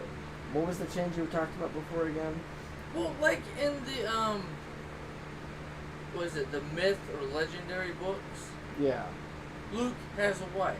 Yes, he has Mara Jade. Yeah. My thing is, he has Mara Jade. Hans and Leia have twins. Yes. His wife gets pregnant. Luke's wife is pregnant. Yeah, no, she has. And while they're on a mission, They have Ben his Skywalker. wife dies. And because of the grief, which is why the Jedi weren't allowed to have actual feelings for their So you're talking significant about for the new others, trilogy, instead of Mara Jade being alive, she's dead. Anyway. she died because of him not realizing it until it was too late that he was being controlled and being shown stuff about Ben Solo. How much And more awesome? he and Ben, in his mind, thinking Luke's gonna kill him and defending himself like he shows in the second movie, Yeah. accidentally doesn't kill Luke, he accidentally kills his twin brother. And that's what fully pushes him to the dark side. But because Ben tries to destroy the school Yeah. and kill as many new Jedi, because he accidentally kills his brother, goes to the dark side, he ends up killing Luke's wife, which sends Luke to such an extreme level of anger and, oh my god, I let my wife and child die, she hadn't had the child yet. He runs off so that way the dark side doesn't fully take over him, so he doesn't accidentally destroy the rebellion and everybody in the universe by not being able to control the Skywalker strong link to the power. That would be an interesting, Twist. yeah, it would be an interesting twist on the lore that they already have, and an interesting way of telling the story. I just feel like I wanted more Mara Jade. I wanted Mara Jade in general for this new trilogy. But see, that's what would come in with the TV show, where they did, like with Mando seeing, what's her name, Ahsoka, Yeah. and Grogu with Luke on the planet when he's first trying to start the Yeah. Jedi school. That would be, they add her in, and it's at the beginning of her and his relationship. She comes back, and Luke's trying to teach him what he thinks the way of the Force says, and she's like, "Stop it," and kisses him, and like, "You need to quit trying to hold your emotions back. You need to use your emotions.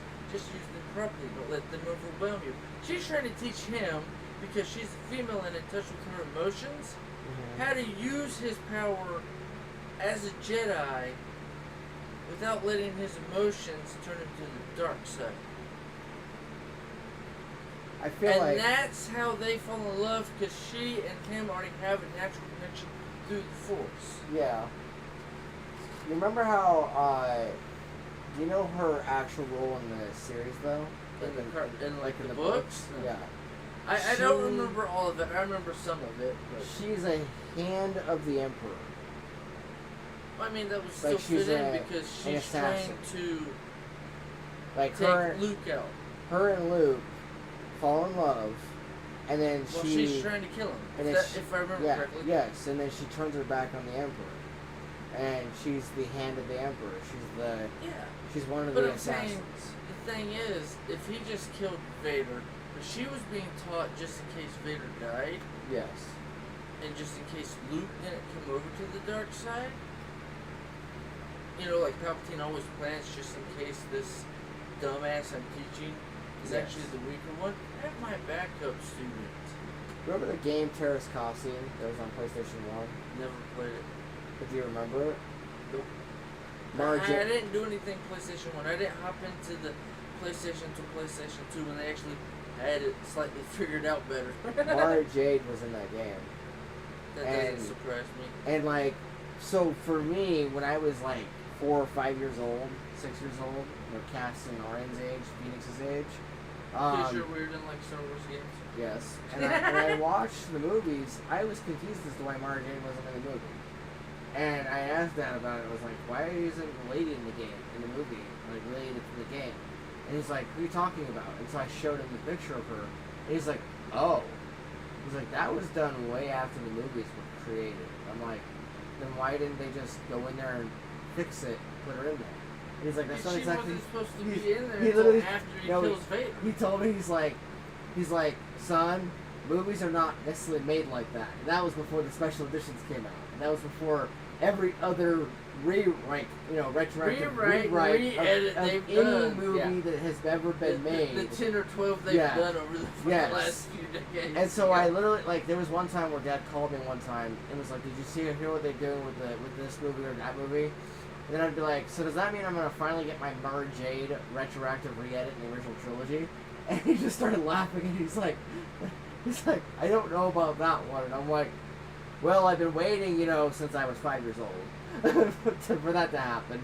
And I'm already they were 30. never going to do that. I'm but already I mean, 30, so it's been about 25 years. My thing is, I don't think she should have came in the way she did in the books and some of the earlier games. I think she should have came in after. She's the in-between movie 6 and movie 7. Yeah. And because she does actually die, I think that should be the in-between part, which would be part of the TV series they did with like Ahsoka and Grogu and the Mandalorian and all that shit, where they just fill in those spots that you don't normally see. I was 9 years old and 11 years old when I started reading the Jedi Academy books, and I started reading some of the other stuff that they had. And I can literally But look at see, my dad and said, if- why does everybody have a better idea than George Lucas? But it's not a better idea, because they actually wrote the story, and if he didn't sign off on it, as in it didn't fit his universe in the way he saw it, the book was never published. And yet So a few Timothy of them Zahn, had to re-edit their books 2 or 3 times before he said okay and gave it the stamp of approval. even though Timothy Zahn, Kevin J. Anderson, and quite a few other writers that are in that universe do really stellar jobs of their work. Yes, they do. And now Disney has gone ahead and Disney fucked it up and for mixed everybody, it, homie. and mixed it, even though it was some of the best and most enjoyable shit I've ever got as a child. Eh. That's just how I experienced it. Well, like I've discussed many times, I don't read books. My brain goes, no, bitch. There's audiobooks on Audible about it. Like, Alan I was don't just have that listening many to credits, bitch. Darth Plagueis, and it was the Palpatine book. And I like the Dark Bane books. I've listened to the first 2 on audio. I gotta listen to the third one. That was also part of the EU. That was something he's also talked about.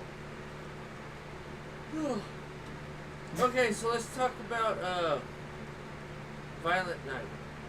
So what do you think of that one? Oh, I thought it was awesome. I like where he's talking to the little girl on the walkie-talkie and has a flashback of him as a Viking killing people for fun.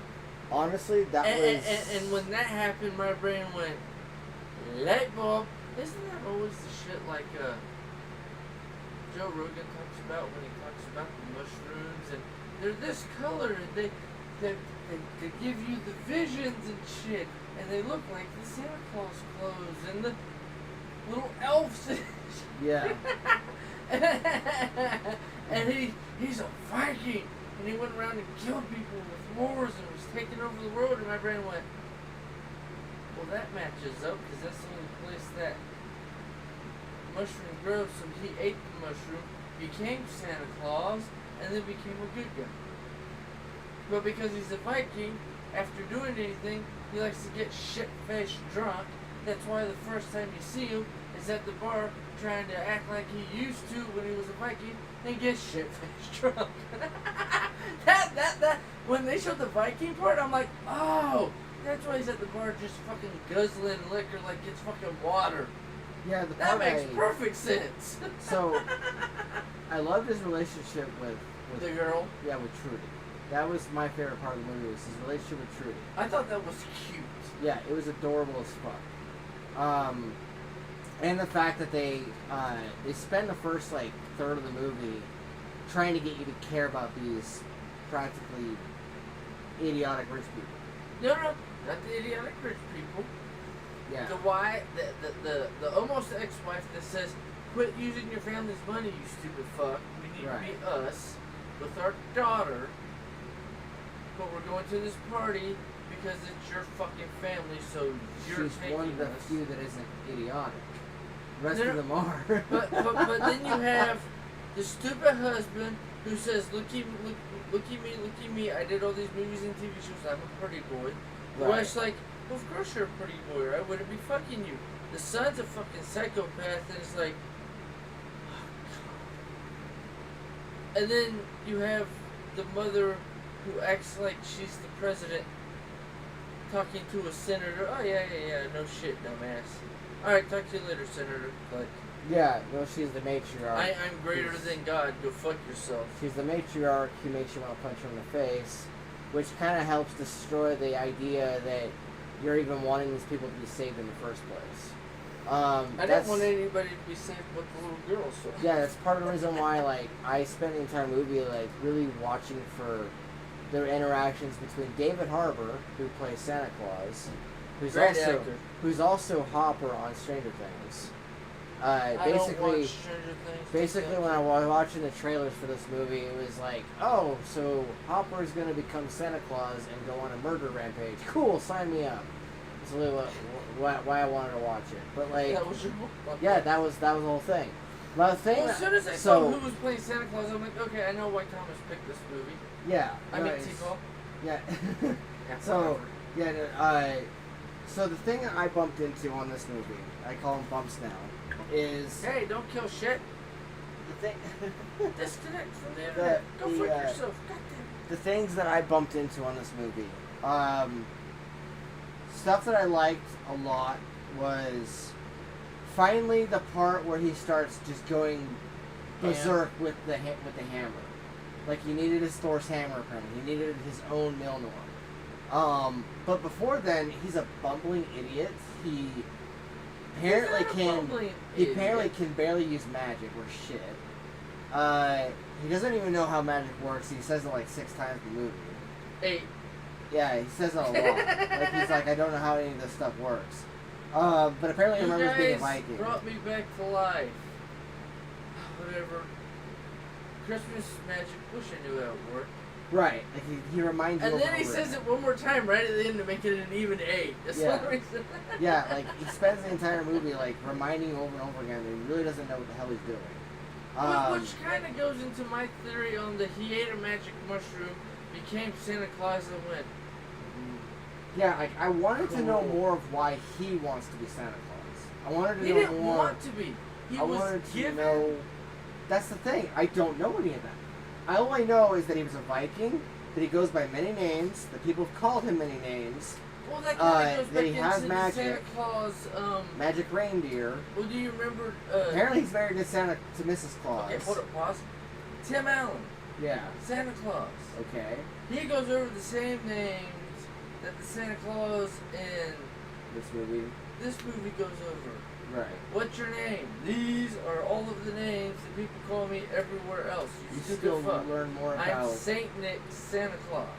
You learn Saint the Nicholas. same amount about Tim Allen Santa Claus, though, or more about Tim Allen in less Okay. time in that movie. But the way I saw it, and this is me getting it from my viewpoint from what they said, especially the character, is he didn't want to become Santa Claus. But that's they just He- like got out of it. Well, no, because if you think about it, who is Santa Claus? He is Saint Nick.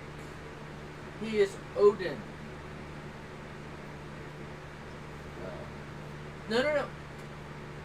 The There's, like, mushroom many that different has stories. the colors and looks like the Santa Claus outfit or the elf outfit is in the Netherlands, where the gods are Odin, Thor, Loki, and all that stuff. Who taught Loki, other than the mother, because they like to show the mother, but Odin knows all the tricks on how to change his form.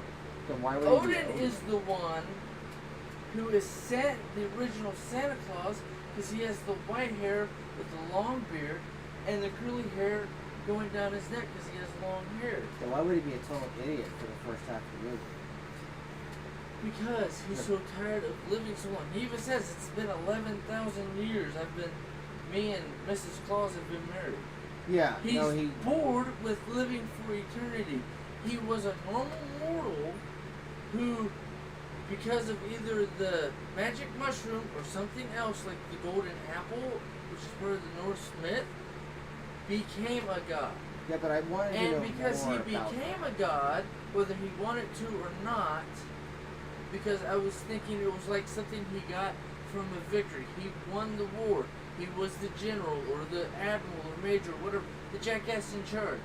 He got the reward. He got the golden apple from the tree that turned you into a god.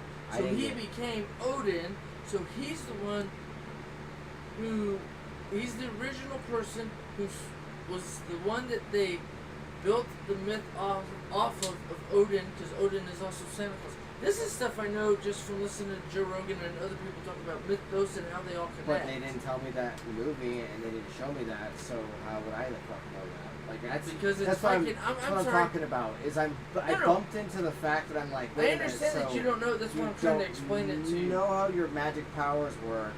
You're supposed to be Santa Claus. You have magic scrolls. You have a bag that pops out magical, wondrous things. But for some reason, you don't remember how to fight. And then when you finally give in your hammer, that's when you go badass mode. That's what if I had paid to see this movie in the theater, the very last part of the movie where he just starts going ham with the hammer and he starts blowing Well, off for bodies me, up and it shit. made sense. That's He's what I would have paid to used see. Using a hammer to fight his enemies. I would have walked He out of the theater finds so The disappointed. sledgehammer. So, I have a weapon I know how to use. So that's where he's like, okay, I know how to fight with this weapon. So now I'm going to just mop the floor with you fucking bitches. Yeah, So I was that's waiting. what he does. So I was waiting for that part of the movie, and the entire run, like most of the runtime, like the very beginning and the middle. I was like going, okay, so who is this guy? Like Either he's old Thor or he's very, Odin. very beginning when he was at the bar. He was never taught how to use his magical powers. They were given to him. That's what I got from the way they were talking about. He's like, I don't know how this shit works. It just works. Yeah, see, if it was any other actor, and it wasn't David Harbour, I don't know if I would have finished this movie. I still would have finished it because I like the way the character plays and the way the Santa Claus mythos that they built in the movie plays in my head, because I know a lot of the mythoses and whatnot and the history of the region. But see, that's why it works for somebody like me, because I see Viking and my brain instantly like puts like 5 or 6 different webs of how it could go. I know a lot of stuff. I do. I got powers, but I don't know how they work. All I know is they work when I need them to. Right. Sometimes, because if know I'm that. not in the Christmas spirit, I can't use Christmas magic. If that makes sense. Yeah, so I know that from you, and I know that from Nico, and I know that from other people who have that Knowledge and have told you. Yes, yes, and they practically diarrheaed at me without waiting for me to respond. Sorry. But with the story, when you're building a screenplay, this is back to screenplay 101.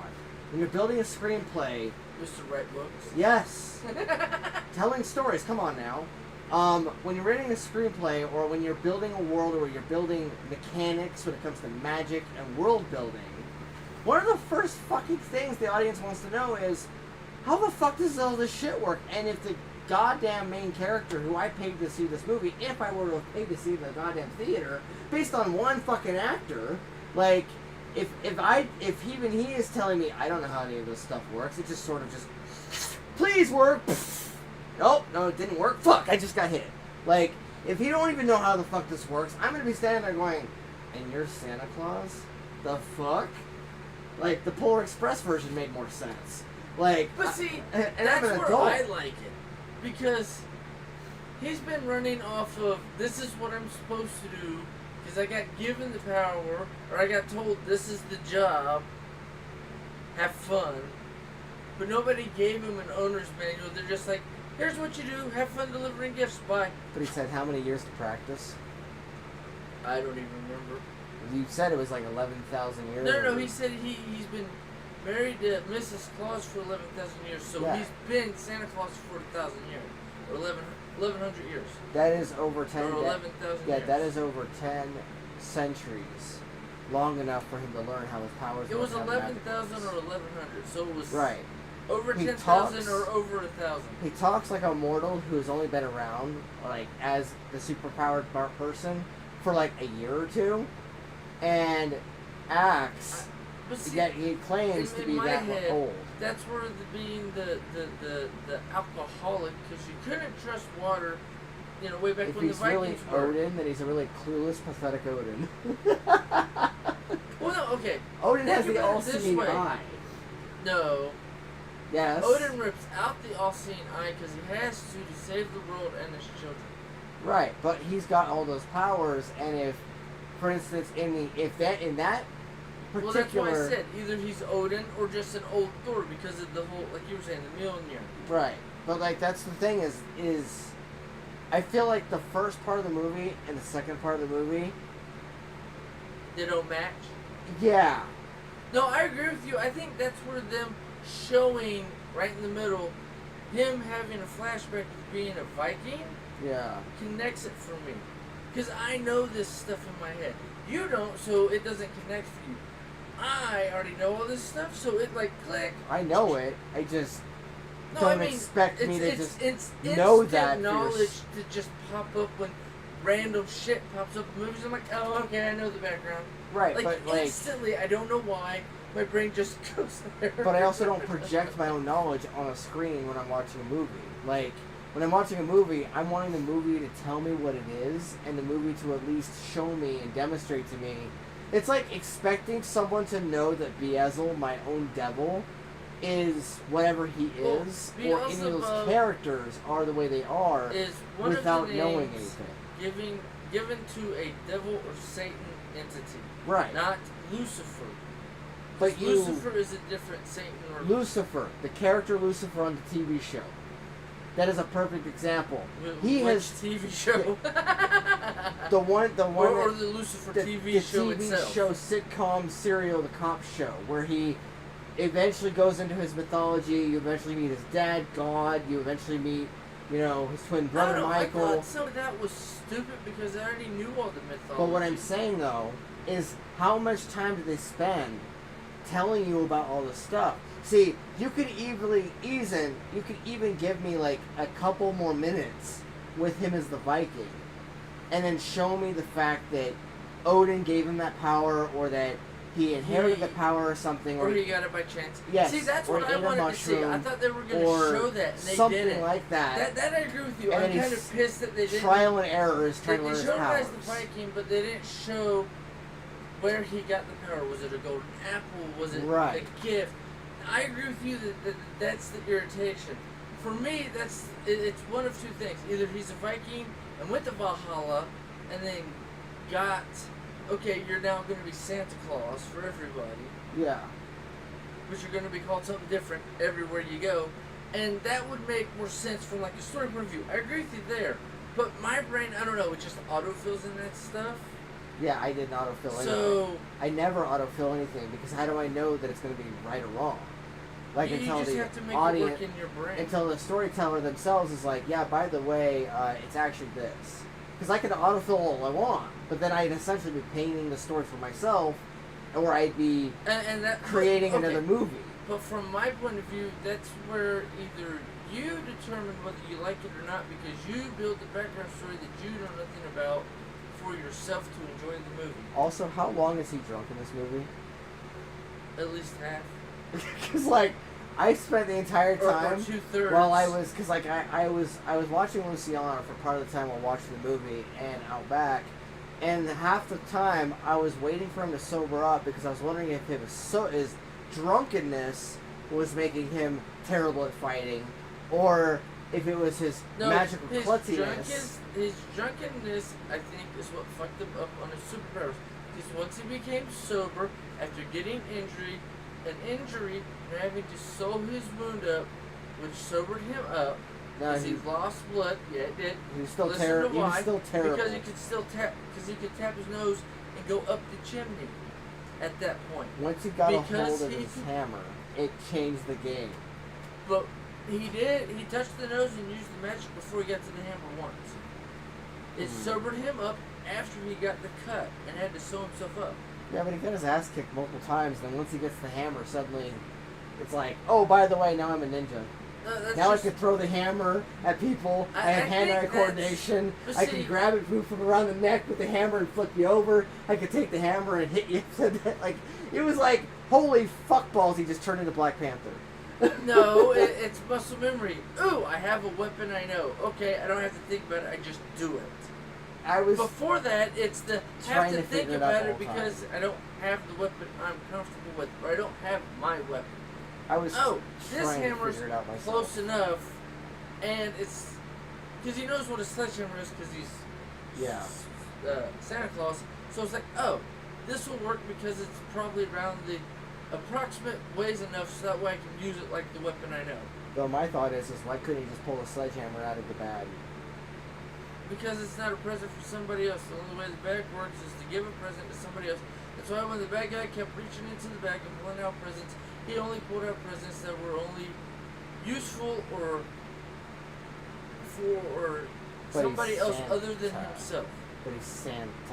Yeah, He Santa. can easily- The bag is to give gifts to other people. You're not allowed to store stuff in the bag. That's why it's a magical bag. But then at the end of the movie, Mrs. Claus, Yeah, but it was Has sitting, the hammer- sitting on top of the bag. It wasn't in the bag. but the hammer was sitting next to it, and I'm like, wait a minute, couldn't he just reach inside the bag and pull the hammer out? No, Where- 'cause that's we not don't how even know where the magic we don't even know where works. the presents are coming The- from. So how do we know? From the ether that's attached to the workshop. I'll explain your ass to the ends of the earth. No, It's magic. it's just the It fact doesn't that I'm work like, with logic. Magic and logic do not work together. I'm But if we're literally gonna just go with pulling shit out of my ass taking now. magic into fucking science, then it comes from the ether attached to his workshop where all the presents are and preordained for whoever gets them or wants them. So what do you think of the last act of the movie? Well, with him killing everybody and pulling the guy with the magic through the fucking chimney, I thought that was the best. That I was getting bored by the time we got to that part, because I was like, so he's badass with everybody else now with the hammer, but with John Leguizamo's character, suddenly he loses his mojo a little bit, and then he like, but I then don't he think takes it it's to the loses chimney, mojo. and the I guy think just it- explodes, and I'm like, okay, that made up for it. Well, I like he was saying, because the guy was bitching about, my dad lost his job, we didn't have anything for Christmas, this, and that. I went to steal a gift because I wasn't getting anything for Christmas. And then the guy fell down the stairs and killed himself, and they blamed me, and I went to jail. Yeah. It's the thing of, I blame you, Santa, because my dad lost his job. You can't blame me because your dad lost his job. You're just pissed you didn't get a gift. Now, if you were a naughty kid already and decided to do naughty things like break into your neighbor's house and steal all their gifts, maybe I would have showed up and gave you gifts. So you can't blame me. He literally said, I don't get involved in people's personal lives. See, That's not Santa Claus's job. that whole scene where he's like calling them by their names. I thought that was hilarious. He's like, how the fuck does this asshole know his I our thought names? it was I'm like, funny, but I also thought it was. he's Santa Claus, bitch. That's like his magic power. I Are you honestly, serious? I honestly was watching that Plus- scene and being like, okay, apparently this guy John Leguizamo's playing. Apparently, he either hires people with 2 rocks for brains, or he hires people who are inherently dumb or just accept whatever he says because Santa He is told the literally girl- telling her what her name is, and then telling the guy what his name is, telling him, and they're having a full-on fucking conversation about this guy's past. Where if he was not Santa, he wouldn't fucking know any of that. The conversation wouldn't even be happening. And yet he's still like going, no, You can't be Santa. you can't be That's Santa, not blah, real. blah, blah. And I'm just like, how dumb are these people? No, Why it's- did the it's writer not write them this dumb. way? It's not dumb. It's the ignorance of being an adult. Because once you no longer believe in something, it can no longer affect you. So even if they tell you facts that you know nobody else knows, because you don't believe in Santa Claus, there's no way anybody else could know that. So he cannot be Santa Claus because you don't believe in Santa Claus, which means he's not real and this is just some lunatic who's calling himself Santa Claus. I honestly didn't buy it. I honestly didn't. From the psychological You're having a point whole of view, conversation with these people, with their past, with what they wanted, with their names and everything, and you're still carrying on with the idea that he's just some crazy lunatic as Santa. No, not you are. The dumbasses who are trying to steal the $300 million. No, what I'm saying is Because that's what it they is. don't believe in Santa Claus, which is what turned them into bad guys. Right. But once you go down that path, you cannot reverse if you don't want to. If you want to, you can. But I mean, that'd be like, what if you met Santa Claus tomorrow, the real Santa Claus, the one that you think is imaginary, fake, and doesn't exist? Would you shit your pants or you'd go, he's just fucking nuts? I'd be skeptical and cynical, but Just like they no, were. I would not. No, I would not, actually. It would not be a copy and paste interaction. No, but I mean, that's See, the difference between me adults. and them is they're a 2-dimensional, screenplay They're character. not even 2-dimensional, dude. They're 2.5-dimensional because they got their heads up their own asses. That's what makes them shitty bad guys. That's why it wasn't that great of a movie. Was it a funny movie? Yes. Why? Because Santa Claus is an alcoholic who figures out that he shouldn't be an alcoholic because when he doesn't drink himself into hating his job, he's a decent guy who can use his own magic. Yeah, see, and I am bumping so hard. Did I over-explain it to you? Now you just hate me because I explained away all your no, bullshit? no, it has nothing to do with that. It's the fact that I wish that they wrote a better character for John Leguizamo. But see, That's what it he is. knew that him playing this character would work because of who he is, and he could play it the best. Oh, he did a fantastic job with what he was given. Plus, how do you know somebody else didn't get the thing before he did? So he just went with what the fuck he was given, and like, I can make $1 million on this movie. Fuck it, I'm gonna make my million. John kicked ass with the character he played. Like he did. So did the stellar. daughter. Yeah. So. Oh yeah. The interaction I between really the hope Santa that- Claus and the daughter. I hope was that little girl perfection. actually has a giant career ahead of her with this movie, or that it lands her a better role in another movie that will And give here's her a hoping. bigger career. Because the part of that movie was Home Alone, I thought that was where funny. like she makes all those fucking no, see, pranks the funny and shit. part I thought for that is the bad guys don't know she's trying to make traps like Home Alone, but yet And she even talks about it too. She mentions Home Alone. yeah, and they act like they've never seen the movie. I'm like, fucking decade you grew up in. How stupid are you fuckers? That's exactly what I said.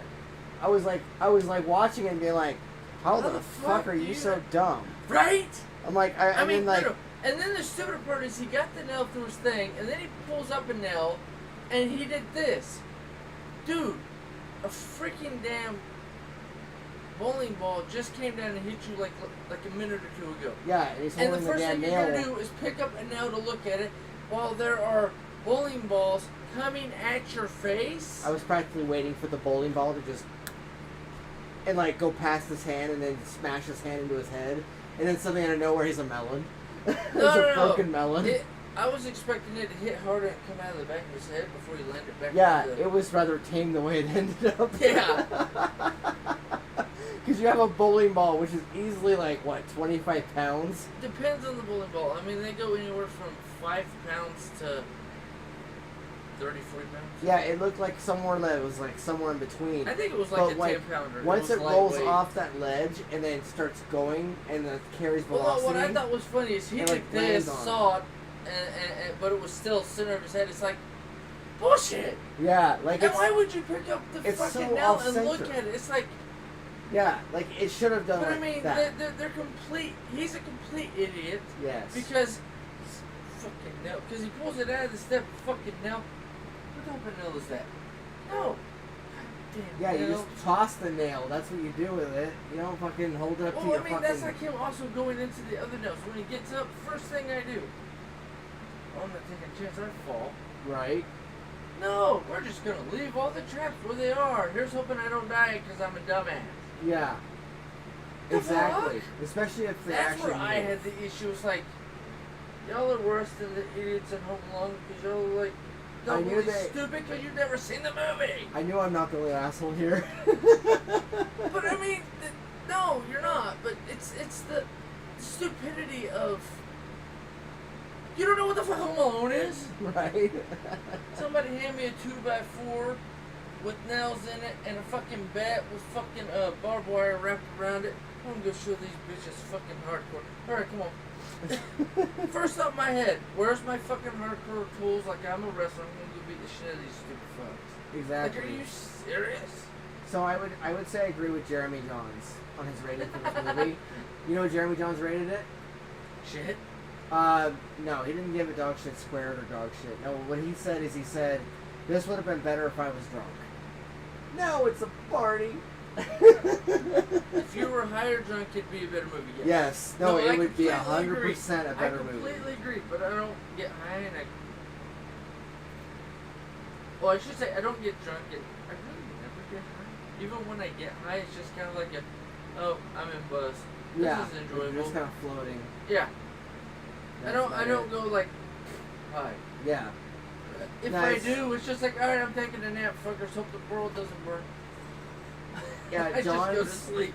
Jeremy actually specified that he's like, it's like having a couple beers in, and then you're nice and floaty and nice and warm, and instead of overthinking Yeah, you it, get to that buzz instead or of just barely hitting overthinking the it, high. or Yep. overthinking it, or thinking too much about anything like I did. Instead, But see, you're just laughing at all the stupidity and This laughing is the at funny it. and part. like, Anybody who's listened it's to a fun this, movie. listen to the podcast, ever knows is you overthink it, and I'm like, Oh, I overthink it was the a shit out good of it. movie for the movie it was. Yeah. Now I can poke holes through it, and here's where I poke holes through it because it was just pointless and stupid for them to add that in, and I didn't give two shits about that part of the movie or that character's background. Yeah. Like the son who molested or fucked the teacher or whatever, and the grandma paid off the school, and now he's in a different school because all the dad's worried about is he's a hot piece of ass, and I married into this family. I don't have to worry about money. Yeah. He's just like his fucking father, and I'm like, oh, two rich douchebags. I don't care. I really can't give two fucks about those characters, I watched including like the wife. I didn't give a fuck about any of them. The only one I gave a F about was the first three characters we see in the movie. Well, four. Yeah. Santa Claus, Santa the Claus dad, the almost ex-wife, and their daughter. Party.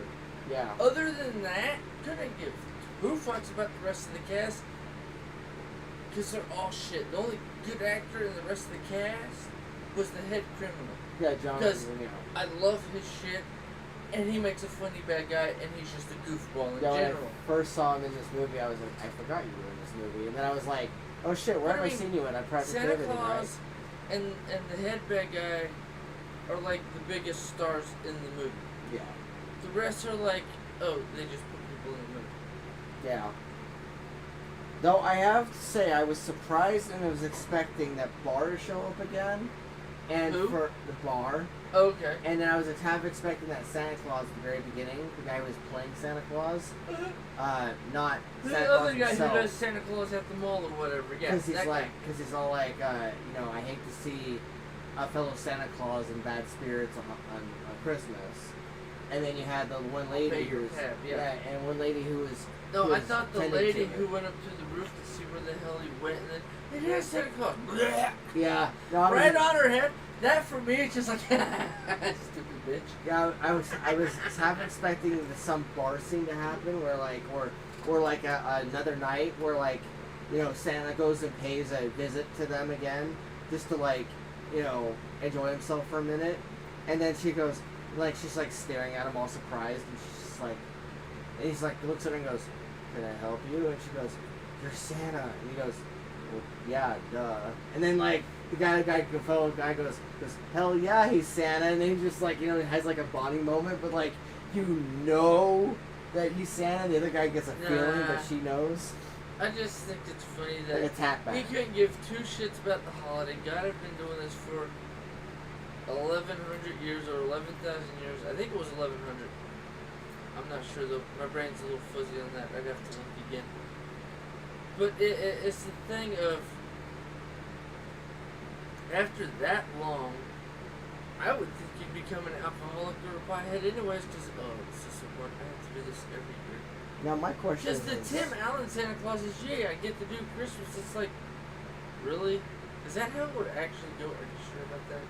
my question is if he died, if he actually did die, and it didn't just Deus Ex Machina him back to life with the whole magic shit. If he did die, would somebody else become Santa, or would it just die? I think how the does Santa next get Santa is already Maybe Trudy? pre-picked. No, the next Santa is pre-picked. Pre-picked. Like, I mean, if you've been married to a chick for, we'll just say 1,100 years, you've had a few kids. Next Santa's auto-picked. That is true. I mean, especially with the age he looks. If you live forever, then I bet you the elves are your children, but because your superpower that was given to you or that you got was immortality, you can't have actual kids, so they all stay kids and they're your little servants. So when you die, whoever is the oldest becomes the next Santa. That's like with the whole Santa Claus thing. You are Santa Claus. You are the top elf. In the Tim Allen Santa Claus. You are the top dog, bitch. How much you want to bet if they ever made another one of these?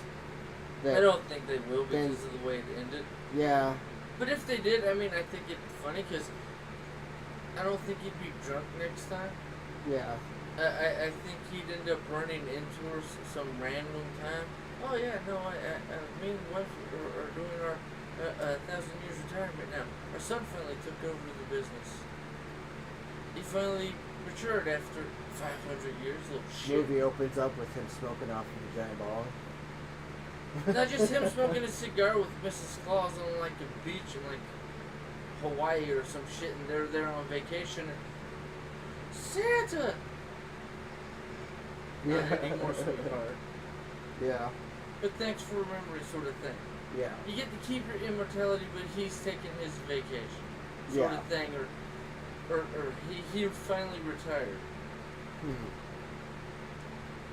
That'd be an interesting way to go out with the, like if you were to make a sequel to this movie. But that's only because I'm expecting it because it's a Santa Claus Christmassy thing. They don't always have sequels. The only sequel to any Santa Claus movie has been the Tim Allen Santa Claus. And I like the way they did the TV series on Yeah. Disney last year.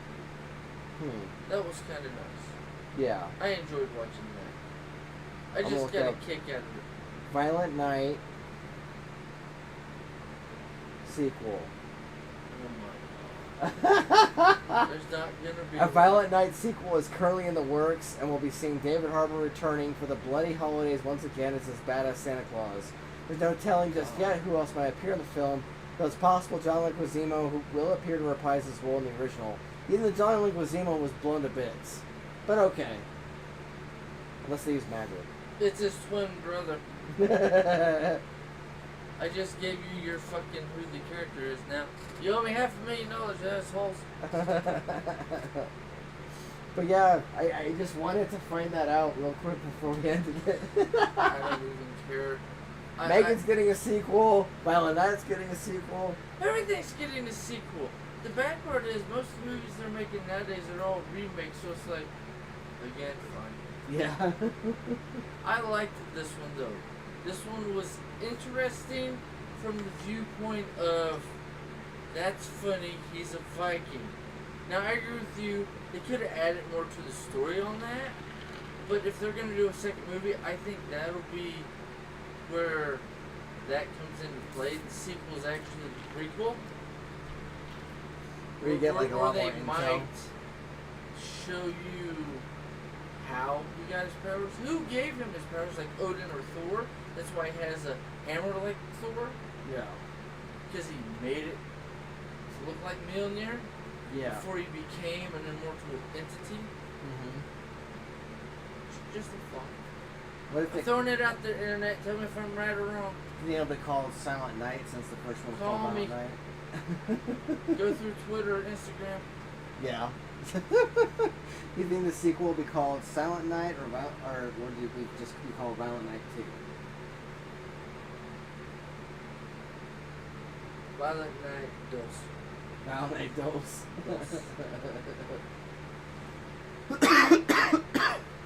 Or A Violenter Night. A Violenter Night. Sure, why I could see that. I could see it being an interesting weird title like that.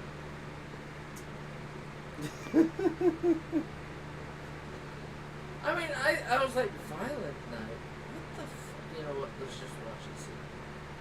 Oh, it's a Christmas. Okay, that makes sense with this. I didn't even look at the info, just hit play. I'm like, Yeah. what was the name of that other movie? I got 2 hours before I gotta be home. Let's see if I can finish it. And I did, and then I'm like,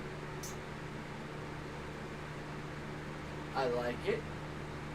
I see some holes, but overall I like it. Yeah. And that was like my whole viewpoint. No, by the time the movie started to end, and like by the time like basically he had. But I mean, think about it. If you got, oh, sorry, keep going, and then I'll throw in a little bit. So, by the time the movie started concluding, and by the time that they all just kind of went, fuck it, I believe in him too, and like Trudy was like dead set on like her belief in Santa Claus, like that's came down to the point where I understood that's what the movie was about. It was about restoring faith in Santa Claus, because the very beginning was like he barely even had faith in himself in that point. In the very He beginning, didn't give a shit. he was going on bored about with it. It's greed like, and going on about this like all these fucking things. job. And, All and- anybody wants is the newest, bestest toy or a stack of cash. and like he was going through all the wishes, and one of them said like Money, money, money, money, money, and then a video games. game. Yeah, video games. And I cash, remember cash, that. cash, cash, video games. And he was just like, ugh. And like, and then he was like passing out at every place that he was drinking at and everything. Oh, This is and such then a you ran secret into of the dominance. girl with the dad who had one beer. He was trying to be a good dad. The daughter was trying to be a good daughter. They'd fallen on hard times. They were both asleep. So he gave them both a gift and stole the beer because you don't need it, fucker. You need to sober up and left. Yep. I thought that was hilarious. That was pretty funny. Like I got to the part of the end where like they all just kind of like, you know, these ultra rich fucking types that like. No, the I thing- think it's one thing funny. they truly believe the in is only money. one who actually And- believes in him Is the daughter. is the daughter, the mom, and the dad. Because, okay, I believe because obviously he's Santa Claus. Yeah. But everybody else is like, yeah, sure, I believe. Yeah, sure, I believe. Right. And like it just kind of got to the point where like I Did understood you that's what the s- message was. See the part halfway through the credits where the dumbass son is like the father? Yes. With the dead I was body. wondering And if you Santa saw Claus that. is real. Yeah. Yeah, I was wondering if you saw that. I'm like, 10 seconds, 10 seconds, 10 seconds. Oh, what's this dumbass doing? Yeah. Okay. Alright, no more. That's honestly where I expected the scene with the bar to happen. Was halfway through the credits, like we're visiting the bar again after we see the boy who's doing the But streaming. he was also drinking because Mrs. Claus said, I'm done with you. I've been with you for 1,100 years. I'm bored. Yeah. You're boring. We've been fucking this long. Can I like do something else with my life? I think that was part of the issue with the Mrs. Claus thing, because that's where I saw her having the issue. It's the current way that females are being portrayed, but also the way they actually act. Oh, I'm bored with you. Yeah. I'm not happy because you're not giving me what I want, or I'm not getting your enough. It is the current talk points which a lot of people are talking about between the male and female. But you're not screwing me. Well, you fucking won't let me screw you. Well, you don't make enough money so I can go do all this stupid shit. Yeah. Because I'm paying for our first kid. That's where my brain goes into the second movie. What if it's their kid? What if it's Santa Claus's kid? That's why my brain goes into that. Because what usually happens when a woman has a kid, she doesn't want to screw you no more. So, I mean, I was thinking, what if that's part of the issue? They finally had a kid after 1,100 years. Yeah. So her emotions changed, and then she realized she still loves him because the reindeer came back without him, so she sent him back to him. Yeah. I kind of like that at the end. Y'all finally fucking came back. I'm gonna cook you, you stinky, you fucking. And then he sees the bag. Look, oh, my bag. Hammer. Yep. Never. I love all you guys. Yep. And he's holding up the note from Mrs. Claus. Yeah. I thought that was just funny as shit. Yeah. Yeah, I enjoyed that part. That's the thing is there's a lot to like about this movie. There's also a lot you could put under the rug. There are so many damn holes, but I try to overlook them and enjoy what's there. But that's half the fun, because then you just insert your own info. I'll just fill in the holes until the second or third movie come out, and they fill it in for me. Yeah. So you better make 3 assholes so that way we can fill in all the holes. Yeah, have a Violent Night trilogy where we poke fun at it, make giant truckload of information to fill in all the crater-sized holes that you created in your screenplay, and then we'll have fun with it. And then it'll become the Violent Night series. Yes. We've already recreated Twilight, so... Like 4 times Yeah. on this podcast. Yep.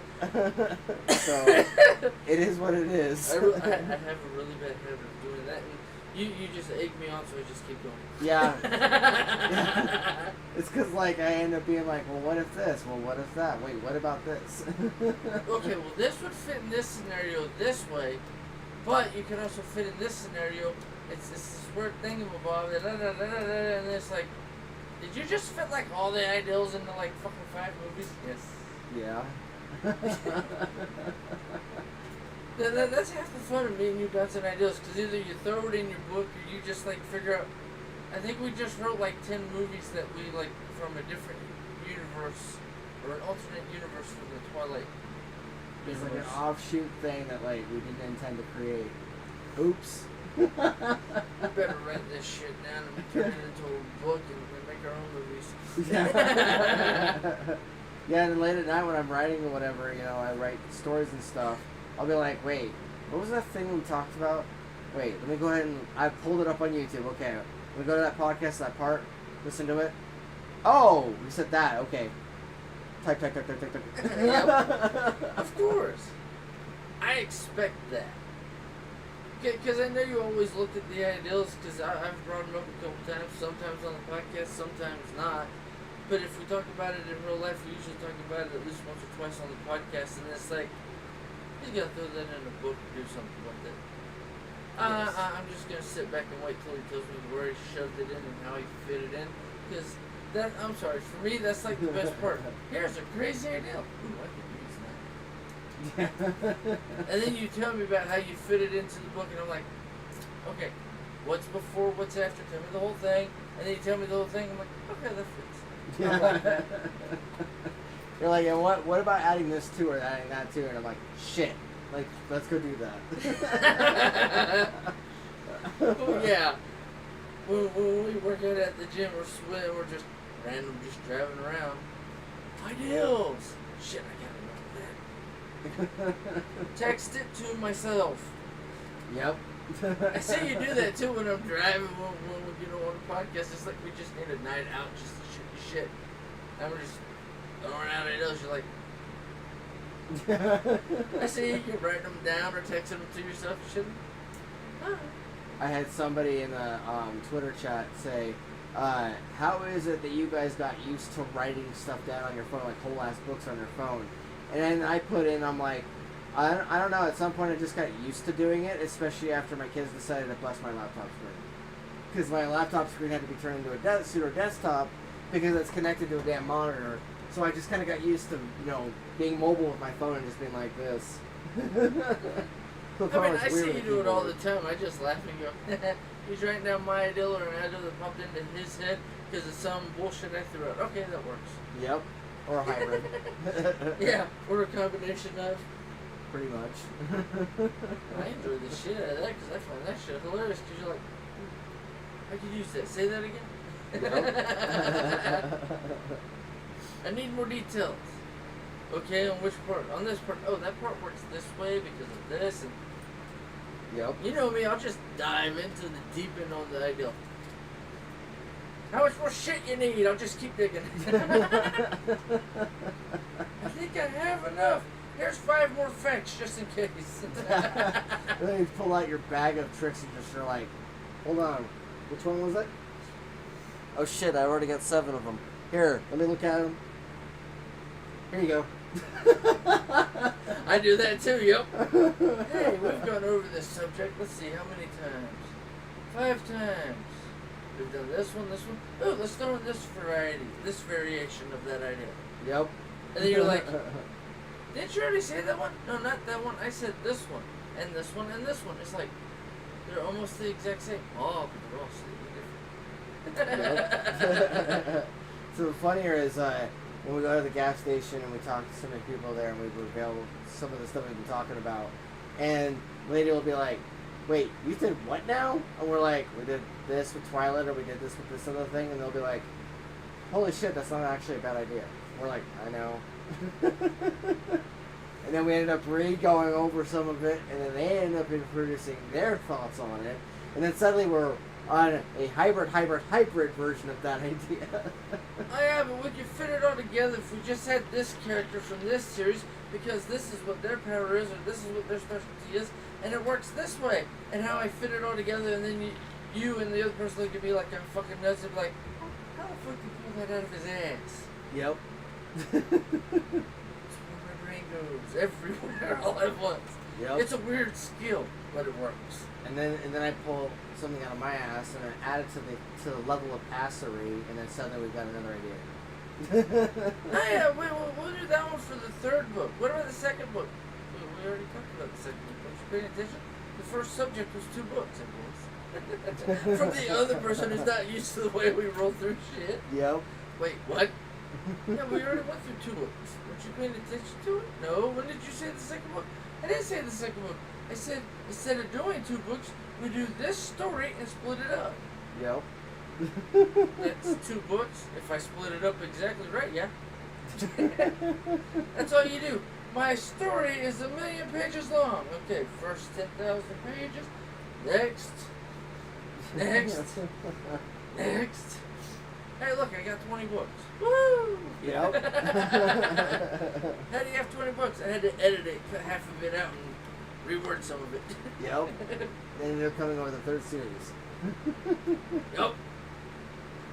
That's half the fun of the fucking bullshit talks we've had. Yes. But I should probably take a piss and head home. Yeah, my knee's starting to be like, I hate you. My leg hasn't been hurting all day. With that, me doing the grub hub and running around, I've actually kept my legs feeling really good today. That's good. But we're gonna go ahead and cut it here then, and then we'll find something to talk about next week. But in the meantime, I am TPAW, I am Karnage. and that's Crazy Piece for this week. We'll be back at some point next week, and we'll probably talk more about that book we've been talking about, as well as maybe finding another show to talk about. But have a week, and well, Don't die. ho ho ho ho ho. No, she said not in that hole.